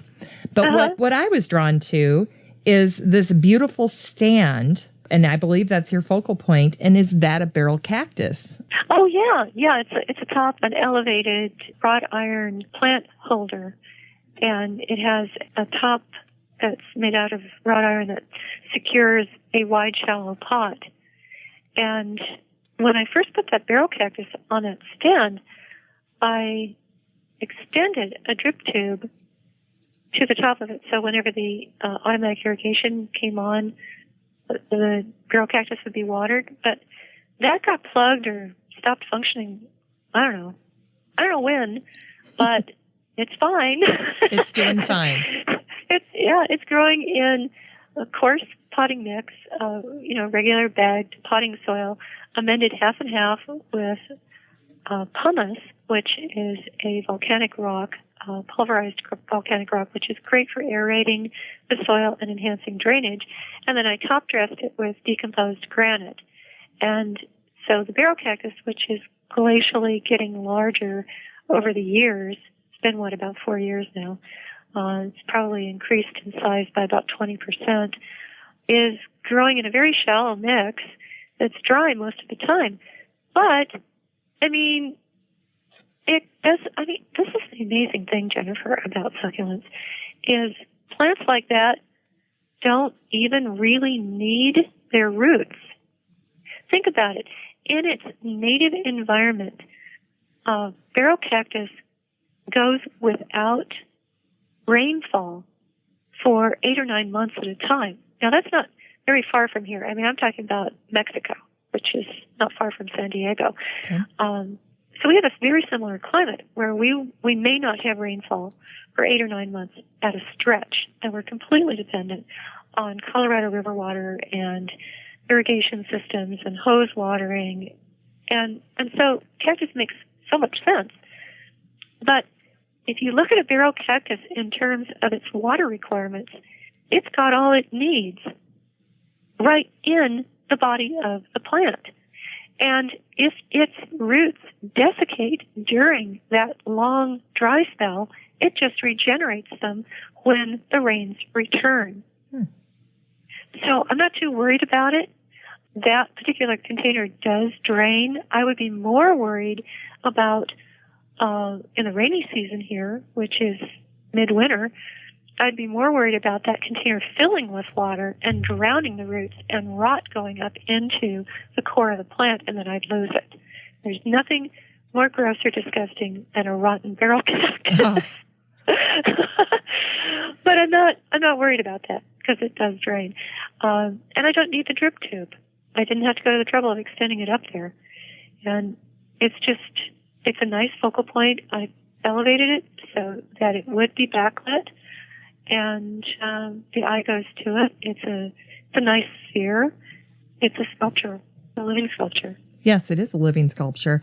Earlier in the book, just a few pages before that shot, is a different vantage point, and you see that focal point, but your eye is drawn to 3 barrel cactuses that you grouped together, and they're different sizes, and you turned it into a kitty.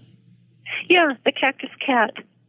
I saw that it was on social media, and it wasn't credited, so I don't know where it came from.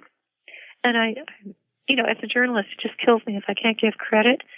I think I absolutely have a horror of taking credit for something myself that I didn't originate, and that was true of the cat.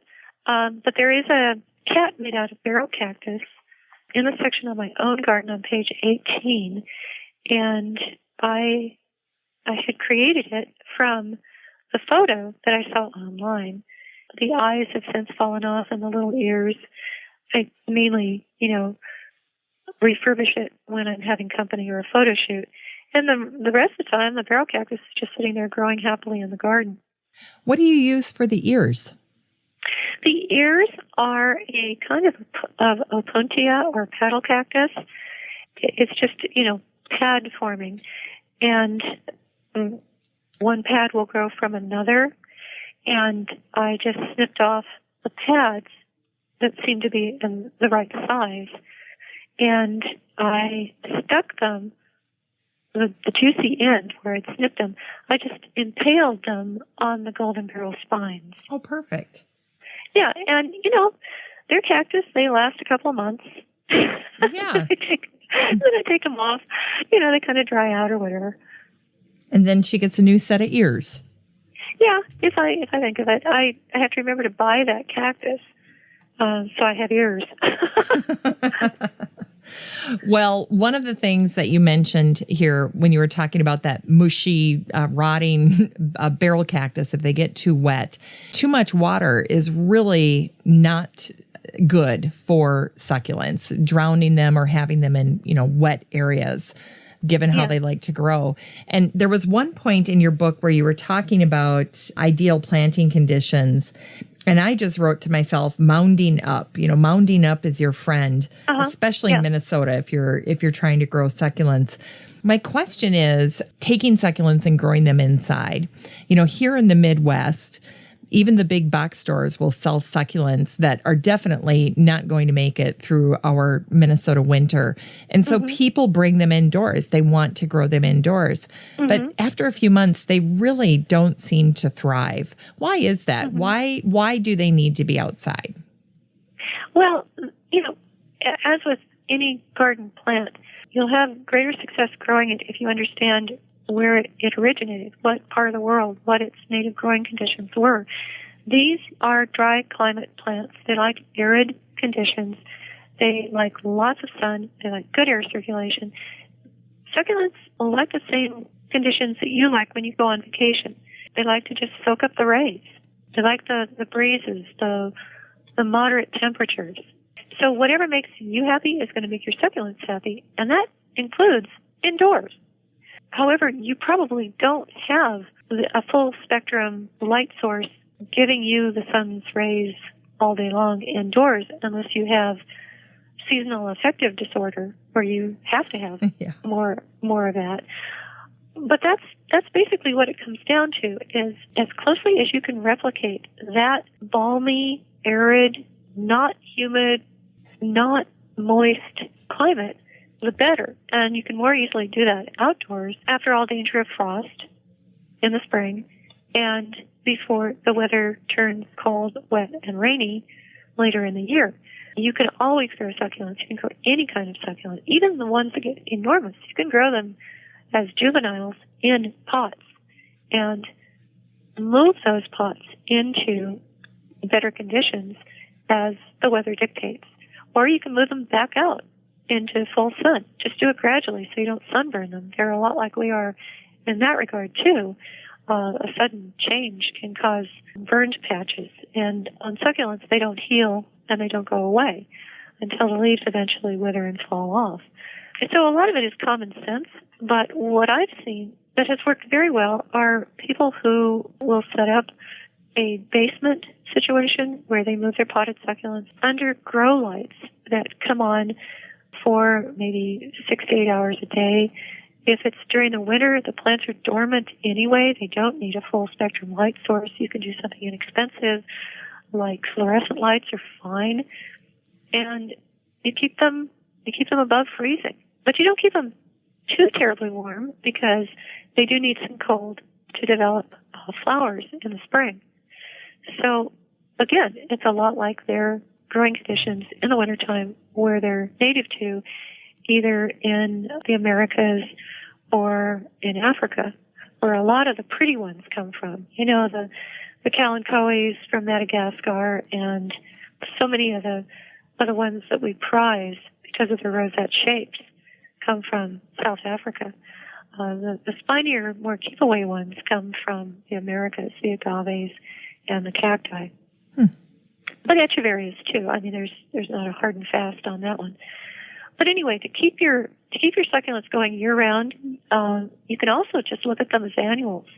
It never occurs to you when you are caught up in the spring fever and shopping at your local garden center for color, annual color in the spring, that you're going to try to keep those petunias going for a year. No. I mean, you just expect them to peter out and they're gone. Well, you can certainly look at succulents the same way. It's probably more of an investment, but as they become more common and there are more pass-along plants and more cuttings available, it's not going to be that big a deal. You can have succulents in your garden during the more moderate times of the year, and then just let the crappy weather come, and replant again in the spring. That's what you do with everything else. Or you can go to a lot of trouble if you want to. I think it's too much trouble, but then I live in Southern California. You can dig up the plants. You can grow them only in containers that are portable. You can take cuttings and start those cuttings in flats that you overwinter, and then you can plant them out again in the spring. One good thing about succulents is they really lend themselves to cutting, cultivation, propagation through cuttings. People will say, well, how do you prune a succulent? Because you've got all this tip growth and denuded stems, and so it's looking kind of messy over time. Well, it's the opposite of pruning a typical woody shrub, where you cut off the new growth and you throw it away. With succulents, you cut off the new growth, keep it, and you throw the rest of the plant away. They're very shallow rooted. You just reach down toward the crown of the plant, give it a good jerk, the whole thing comes out, toss it in the trash, spade the soil where it was to make it more friable, and insert the tips. And you'll have a beautiful new cluster of that plant. In fact, you'll probably have enough cuttings that you can move it somewhere else. This is the big secret that the nurserymen don't want you to know, that once you have a succulent and you're growing it successfully, you never have to go back and buy that same plant again, because it'll just keep giving you plants for cuttings. Love that. And you can pass them along, and they're great pass-along plants. I do the same thing with my autumn joy sedum. When I'm cutting them back, usually before the 4th of July, because I want to keep that plant from getting leggy, I'll take everything I chop off the top and put it in a pot, and then I'll have a bunch of new plants just from that shaping. Yeah. There are people who have so many cuttings they don't know what to do with them all. I can believe that. I can believe that. You know, there was one other great tip in your book that I appreciated, and I call it the chopstick test thanks to you. Yeah. One thing that I think I bring in terms of expertise is being a journalist. I've interviewed so many people who are absolutely brilliant at what they do. And I've learned an awful lot from them, but by no means are all the tips in the book mine. I'm not a nurseryman. I'm not even a professional designer, although I've picked up a lot of tips and I can design. But I got that particular tip of using the chopstick to settle the roots of a container composition from a professional floral designer who specializes in succulents. And she does these very tightly packed container gardens. They're beautiful. You wouldn't believe how much plant material goes into one pot, one wide, shallow pot. You think when you're accumulating your plants from the nursery that if roughly the same surface area is represented by the potted succulents, that's all you need for the pot. Oh, no, she she crams 3 times as many into it. So you reach a point in this lush process of cramming these plants into a container that you really cannot access the base of the plant. You can't get to the root ball.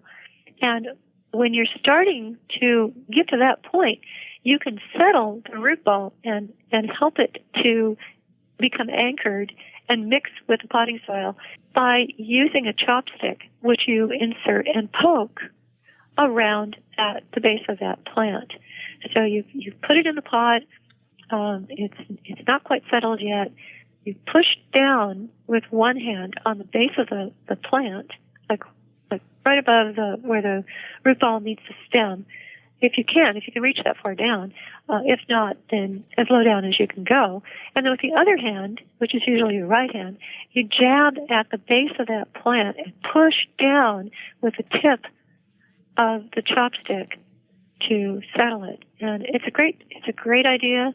A blunt chopstick is probably better than a really sharp-tipped one that might break off the roots. If you lose a few roots, again, it's not that big a deal. Succulents are much more dependent on the moisture and nutrients in their leaves than they are what they can take up through their roots. And you can also use the tip of an artist's paintbrush. I do that a lot because I like to use the other end of the paintbrush to brush any soil that might have fallen on the leaves. So you get one tool that does 2 things. Or you could simply use a pencil. Clever. Love the pencil, too. I have a question for you, a personal question about my own garden. I love hens and chicks. My grandmother grew them, and so that kind of has gotten passed down. And I can't get enough of them. And when I'm planting my hens and chicks, I like to plant them around boulders or rocks in my garden. I have a lot of boulders and rocks, and I always figure that they heat up and absorb that warmth from the sun. And I can't really explain it to people any other way why I like to do that. But I always just imagine if I was a hen and chick, that's where I'd want to hang out. And they seem to be happier by the boulders. Is there some truth to that they like to be around big rocks like that? Yes. Rocks and a rock garden are a fantastic way to keep plants happy. Not just succulents, but a lot of different plants really thrive when planted in pockets between boulders in a rock garden situation, in a terrace. Boulders large and small, anything from the size of a bowling ball to a behemoth like I have in my neighborhood. We're known for boulders as big as Volkswagens and school buses. These all create microclimates, and the boulder will absorb the sun's rays and radiate that warmth at night, so they moderate the temperature. Plus, a boulder will keep the soil a few degrees warmer, and warm soil is ideal for root growth. So that's another really good thing. And roots of plants will go under boulders, not just because it's warm under there, but also because it's moist under there. The soil doesn't dry out as quickly below a boulder. You can get a similar effect with top dressing, which I really recommend for a finished look in any succulent composition, whether it's a landscape or a terrarium. Conceal soil that's showing. It's amazing what a difference that makes. And you can do that with gravel. You can do it with decomposed granite, fine-grained decomposed granite. You can do it with pea gravel. You can do it with rubble rock. You can do it with colored rock if that's your aesthetic. Or you can look around your area and notice what the natural boulders are and replicate that. And then you're borrowing that distant landscape and you're bringing it into your own garden. What I don't really recommend is organic mulches around succulents. It's not a bad thing. I see a lot of professional landscapers using shredded bark, especially when they're incorporating succulents into an existing garden, because shredded bark is ideal for woody plants, for trees and perennials. The reason why it's not all that recommended for succulents is somewhat aesthetic. This is not what you would see in nature. They don't grow in forests, so they're not going to be growing in shredded bark. The organic matter, which decomposes and has to be replaced, holds moisture and harbors insects. And so if you are using that and incorporating succulents in your garden, you want to clear the area around the base of the succulent so that it's not getting too much moisture. And there's no easy access for snails and earwigs and other plants, because once something chews on a succulent leaf, that plant keeps that leaf forever, and you're going to be looking at that marred leaf and wishing that you'd dealt with the pest before it could do that damage. Now, here's one other question I have for you about my hens and chicks. Because of our climate, I like to grow them in containers just like everybody else. But if I don't do something to protect that plant during the winter, it's not going to overwinter above ground in a container. I had a woman that I had bought some roly-poly hens and chicks from one time, and she said, lay it on the ground in November and then bury it. And so I'll take cocoa bean mulch and I will just bury my containers. I'll find kind of a shallower spot in the garden, lay everything on the ground, and then I'll bury it. And over the winter, I don't know at what point, I'm assuming at some point it must be happening, but all my hens and chicks will have their little babies under that cocoa bean mulch. And then in the spring, when I come out, I dig them up. And there they are. They're happy. They've even had more rosettes form underground. Why is that happening, or how does that happen in a cold climate like this? Well, that is fascinating, Jennifer. And honestly, this is the first I've heard of doing that, but I can see why that would happen. These are plants that are accustomed to being buried by snow and falling leaves. So the fact that they're not getting any sunlight and they're staying relatively moist in a kind of a state of suspended animation, because they're going to be dormant during that period. All of that is conducive to root growth. And whereas the plants themselves may not be growing vigorously, the leaves, you're going to be getting new root formation to fuel the new spring growth. Okay. I'm a little surprised that they will do that in complete darkness. I don't know, maybe there's something wonderful about the cocoa mulch that keeps them dry enough, maybe even protects them. But that lack of UV, that lack of sunlight, that surprises me. It's good to know, but I can tell you that if you tried to do that with any other genus of succulent, they would rot. Yeah. They would simply get too moist in that, and they just wouldn't be there for you when it's time to dig them up. Sempervivum is what we're talking about here, the hens and chicks. They got their common name, cobweb, house leek, and there's a name for, they grow on rooftops in England, and they're used to those roofs drying out from under them, but there's enough moisture that they can settle in. So it's a fascinating little plant, a fairly thin-leaved succulent. It reproduces by sending out little babies kind of on the end of a stem that's like an umbilical cord, and the mother plant feeds the baby plant through that stem until it can root on its own. And so you get that hens and chicks effect with the main rosette being the hen, and it's surrounded by its chicks, its little babies. As far as this rather extraordinary process that you're doing to overwinter them, I learn something every day. Every genus, every species, every cultivar of succulent, every plant for that matter, has qualities about it that make it unique. And I think you've discovered something about the genus Sempervivum that more people should know about. I think she just buried hers. I don't think she used the mulch per se, but I know that she buried it. This is the great thing about buying a plant from an older gardener, a seasoned gardener, is they tell you all these things and you just go home and do it and it works and you don't necessarily understand why. But I use the mulch just because I usually have a little bit extra on hand and I figure, well, then I don't have to dig a hole. I can just bury it. I'll just cover it up with this. And it's so easy to take it out in the spring. And I make sure that when I'm laying them on the ground that they're in a high spot. It's also in a very well-drained spot, so it's not going to get mushy or anything. But I'm always delighted in the spring when I reach down and I pull out my Mexican pots or my containers or whatnot.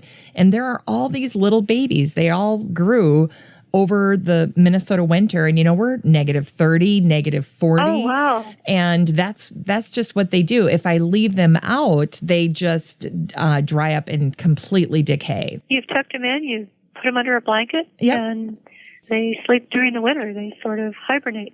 There's a wonderful book out that I recommend. I've been recommending this book for a decade because it came out when the first edition of Designing with Succulents came out, and that's Hardy Succulents by Gwen Kalaidis, Kelaidis.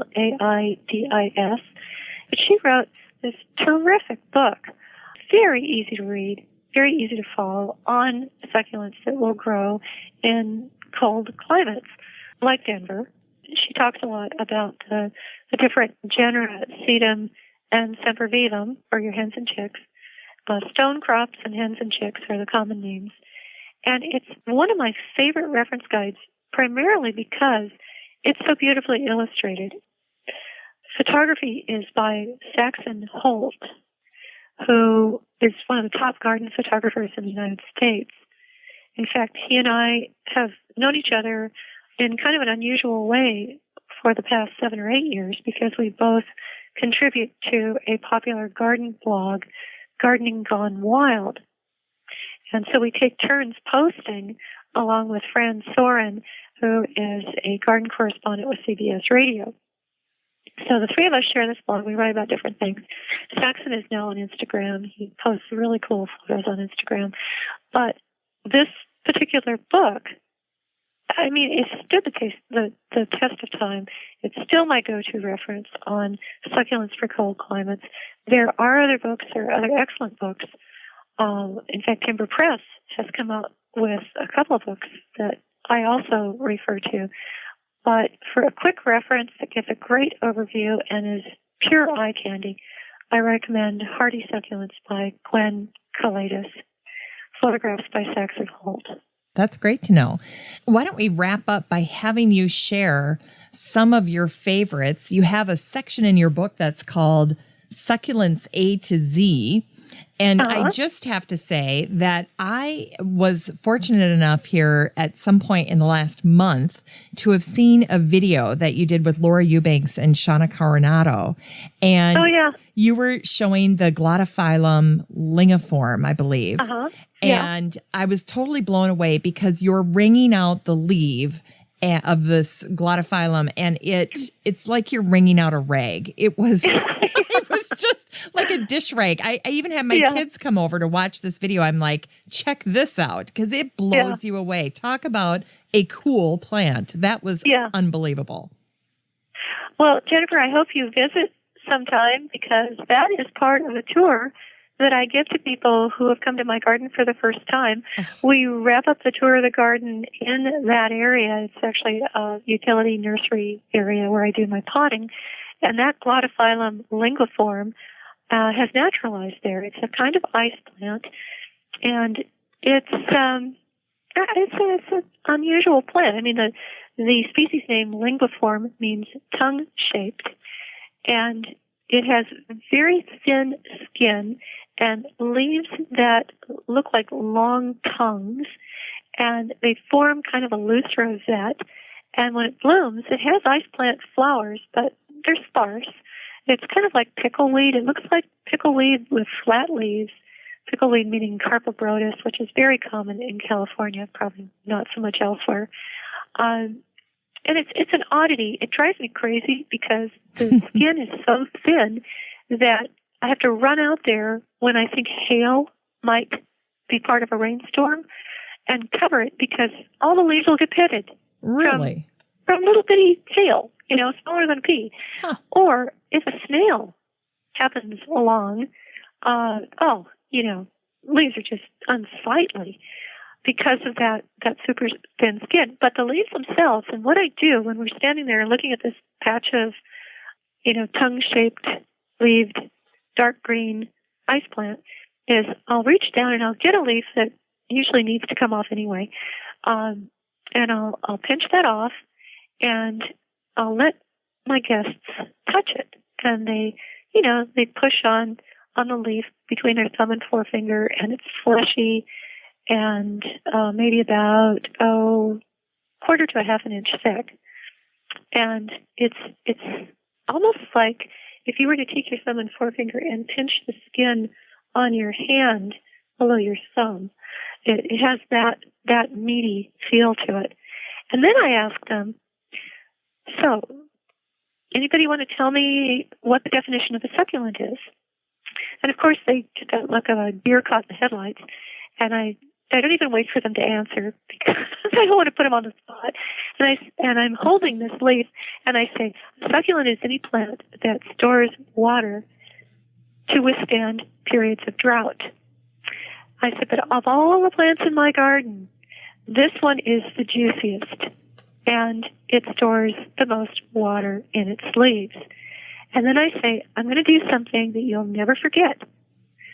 You'll never forget having visited my garden or what I'm about to do. So stand back. And they take this, look like, oh my gosh. And I take the leaf and I fold it in half, hold it in the palm of my hand, and I squeeze it. And the juice squirts a good 2 feet.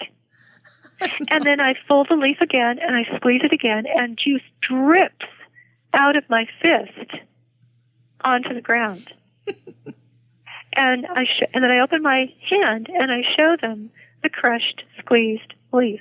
It's just one of those oddities. It's not typical of succulents. All succulents have juicy leaves to some extent, or juicy trunks, or water storage capacity somehow. But that one is really different. And I wouldn't say it's my favorite succulent because of the extra care it requires, but it's certainly a favorite of a lot of people who have visited my garden because they've actually been splashed by it.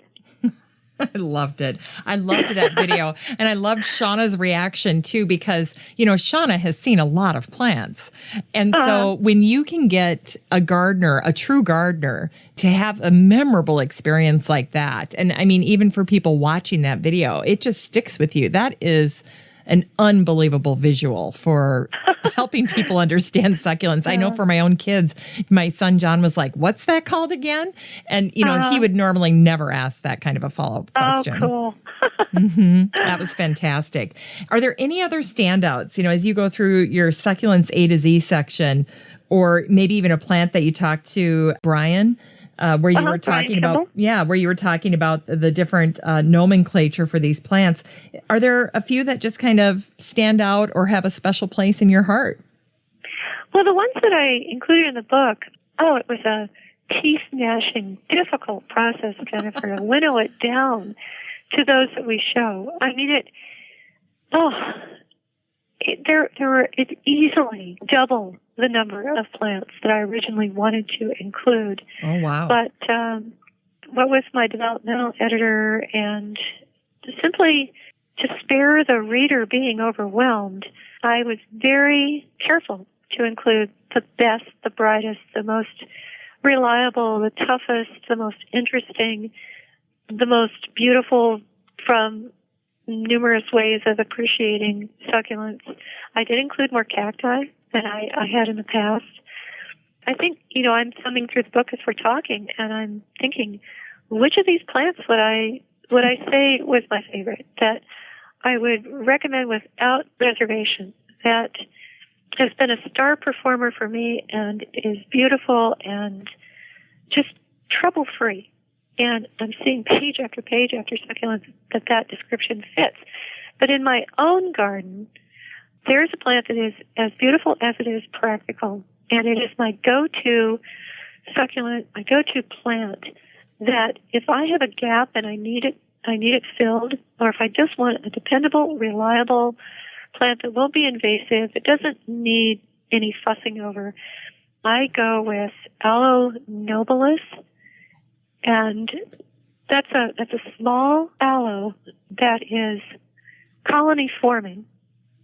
The rosettes are about the size of your fist, maybe larger, and it's dark green and speckled with little, they look like spikes, but they're not sharp.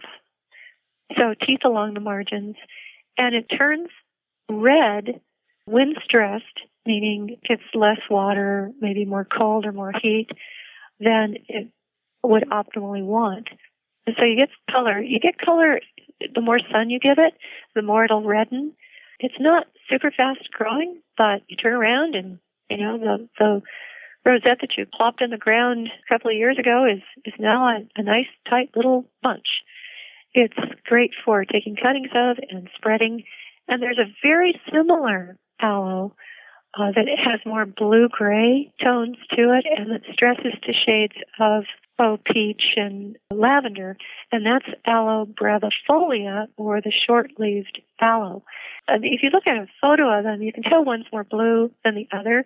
If you see them side by side, Aloe brevifolia is slightly smaller, so whereas Aloe nobilis rosettes can get as big as your two fists together, the rosettes of Aloe brevifolia would probably not get much larger than one fist. But those two, and then that gives you a lot of range in terms of color scheme, because one tends toward the blue-grays and one tends toward the greens and yellow-greens. And they bloom.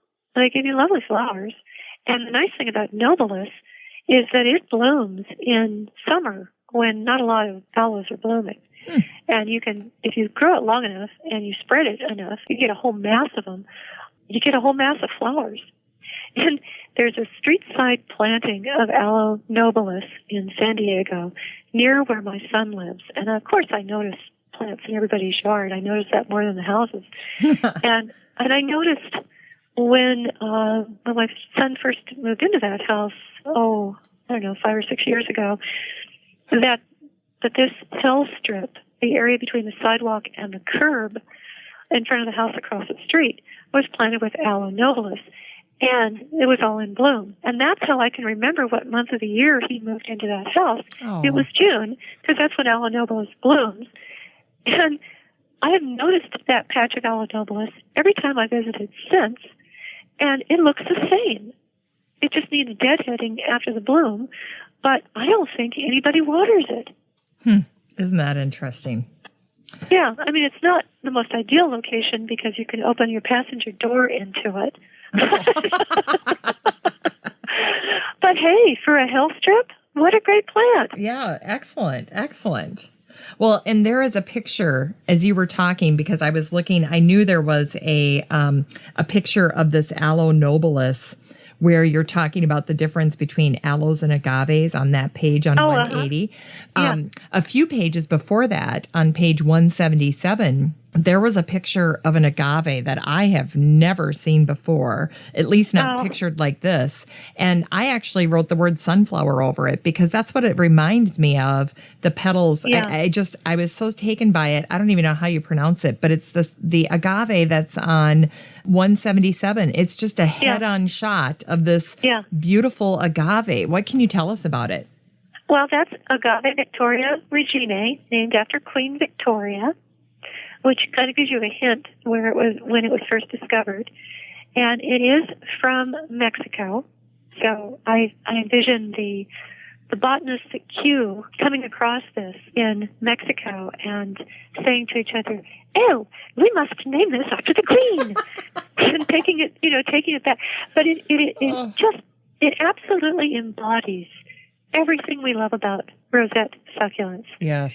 It looks like an artichoke, but, I mean, for the symmetry of it, but it's a little flatter and broader, and it has these phenomenal white lines that outline the leaves, and also go into the leaves in that they outline the keel of the leaves. So if you think of a boat with a keel and how that is kind of a raised area, well, that's how the leaves fit together before they unfurl from the center of the plant.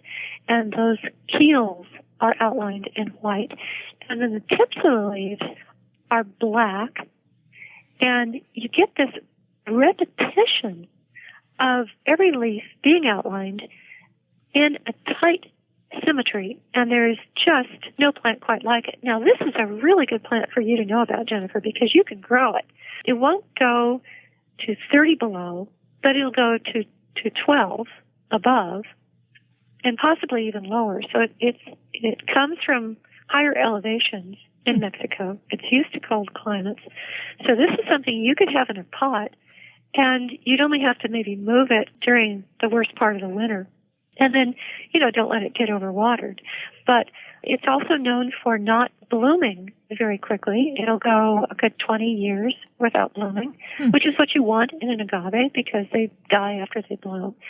They're not cheap, but they are absolutely spectacular, and they don't get unmanageably large.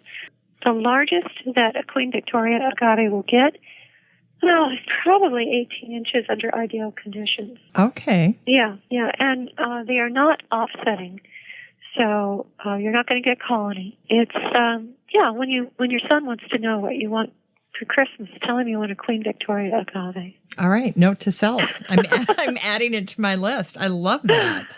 The other one that caught my attention is right on the page before that, and it's this agave that looks like it's got these little white curlicues all over it. Oh, yeah, that is multifilifera, and obviously the name filifera referring to filaments. And it is, as you might imagine, stunning when backlit. You can just imagine those translucent, hair-like white fibers just glowing. And the leaves are long, narrow, and skinny. And so and they're very stiff. So it's a keep-away plant with sharp tips on the leaves. But again, it's a specimen plant. It would probably be lost in an open garden, better in a pot, and positioned maybe in a sitting area where it's backlit.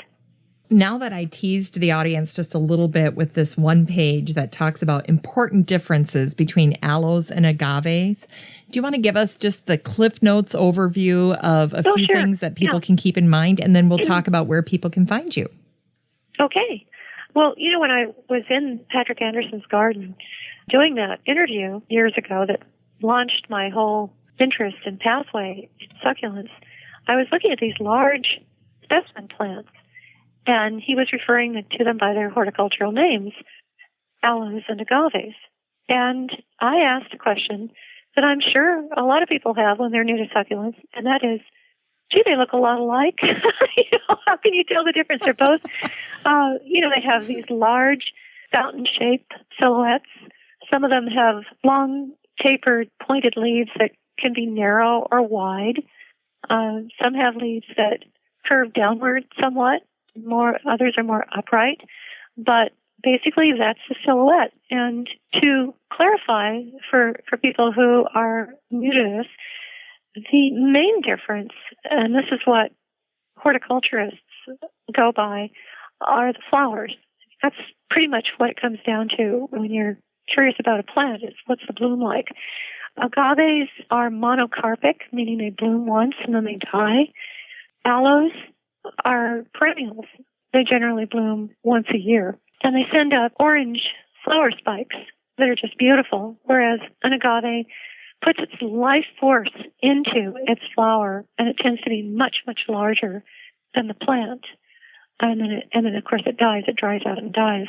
To the casual observer, one good way to tell is look at the leaf margins. The leaf margins of agaves will often have a different tissue, almost like a fingernail or horn, that is separate and distinctive from the tissue that the leaf is made out of. Now, those teeth along the leaves of agaves can be quite sharp, as well as the terminal spine. The aloes also have teeth along their leaf margins, but those teeth are softer and less menacing than those of agaves, and they are made out of the same tissue that the leaf is made out of. It's almost like the leaf was wax and the little teeth were pulled, like soft wax were pulled from that leaf tissue. Plus, aloes will have these little protuberances all over the leaf in some cases, and agaves don't. They only have them along the leaf margins. So that's a dead giveaway. Agaves have fibrous leaves. Those of aloes are gel-filled, the most famous being aloe vera. Agave fiber was used by indigenous Americans to sew with. They'd sew their skins with it. They'd take the sharp tip of an agave and break it and pull it back down along the leaf to get a needle and thread, because the fiber would be attached to the tip of the leaf. Oh, how clever is that? Yeah, isn't that amazing? Yeah. So those are the defining characteristics. Agaves are native to the Americas, and aloes primarily to the Old World and Africa. Well, that is very helpful. Why don't we wrap up by having you share how people can get a hold of you online, where they can find you, and of course, your wonderful YouTube channel. Oh, well, absolutely. Well, one of the best ways to find me is simply to Google my name, Debra Lee Baldwin, and that's DebraLee Baldwin. My website is DebraLeeBaldwin.com, and that's a good place to start. I am on Instagram at Debra L. Baldwin. I have several Facebook pages. Probably the most heavily visited is the Succulent Container Gardens page. But I also have a Debra Lee Baldwin official page for me, and I post on other pages as well. For YouTube, my YouTube channel is Debra Lee Baldwin. No surprise there. And you can subscribe to my channel if you want to be notified whenever I release a new video, which I recommend because, otherwise you won't hear about it maybe until I send out my newsletter or post about it on social media. And I do have a newsletter that your listeners are more than welcome to sign up for. They can do that by going to my website. I send out the newsletter whenever I'm excited about something and want to share it. So I've been sending out newsletters about the new book, about new videos that I come out with, about anything I find in the world of designing with succulents that I feel is newsworthy and I'm eager to share and to let people know about. As a career journalist, doing a newsletter comes to me pretty easily. So that's definitely something that people should know about. I'm pretty good about answering emails, by the way. If you have a specific question, you can email me through my website. Jennifer, this has been a great interview. Well, and let's chat quickly, too, because you have a couple of book launch events coming up, and you're going to be at the Northwest Flower Show. Yes.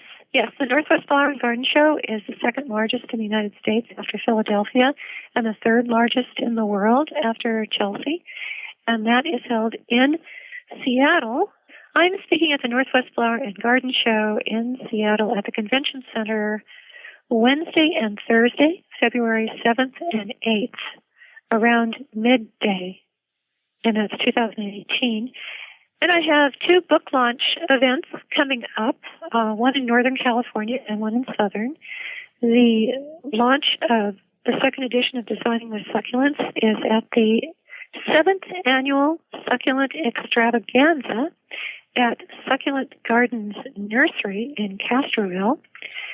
And then the Southern California launch is at the October meeting of the San Diego Horticultural Society on Monday, October 9th at 5:30, and that's going to include vendors who have pots and plants. So it should be a wonderful event.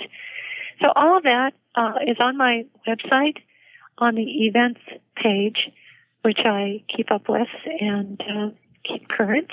A lot coming up. I think it's a fantastic treat for folks to get a chance to get to see you in person. And I can't thank you enough for talking with me today and sharing all of your wisdom and insights after 10 years plus of loving succulents, and then this brand new Designing with Succulents, the second edition, but basically a brand new book for all intents and purposes. So thank you so much, Debra, for joining me today and sharing all of this wonderful wisdom and your love for succulents. Well, thank you, Jennifer. It's been a delight, truly, to talk with you. The pleasure was all mine. Well, that's it for our show today, featuring Designing with Succulents with the Queen of Succulents, Debra Lee Baldwin. I hope you enjoyed learning about the world of succulents from Debra. They come in all shapes, sizes, and colors. And best of all, they're low maintenance, water-wise, and architectural. Quite frankly, they're as wonderful as Debra is. And as someone who adores succulents, this show was such a treasure for me, and I hope for you too. I'm so thankful to my team at Podfly Productions. I want to thank my editor, Eric Begay, Ein Kadiner, my copywriter, and David Gregerson, my project manager. Just a reminder, I'll have all the generous information that Debra shared on the show today under the Still Growing podcast page on my website over at 6footmama.com. That's the number 6, FTMAMA.com. I'd like to thank the women who make up my listener advisory board. Beth Engel, Beth Gardens in Illinois. She works at Griffin, a national brokerage firm and one of the finest companies in horticultural service. And Beth is also a board member of the PPA, the Perennial Plant Association. Denise Pugh. Denise gardens in North Mississippi and is a contributing writer to Mississippi Gardener magazine. Amy Von Atchen. Patricia Chandler Newport. Patricia gardens in Kego Harbor, Michigan, and is the owner of Backyard Urban Gardens. Deb Gibson and Peggy Ann Montgomery. Peggy Ann is the brand manager over at American Beauty's Native Plants, and she was a guest of the show back in episode 553, where she talked all about incorporating more native plants into your landscape. This week, I plan to head on over to my nursery to see if I can catch any last-minute, end-of-season deals, and I hope some of them will be succulents. So if you'd like to join me, head on over to your local garden center, and let's do some shopping. Have a great week, everyone. Still Growing with Jennifer Ebling is a 6footmama.com production made in lovely Maple Grove, Minnesota. Still Growing is a weekly gardening podcast dedicated to helping you and your garden grow.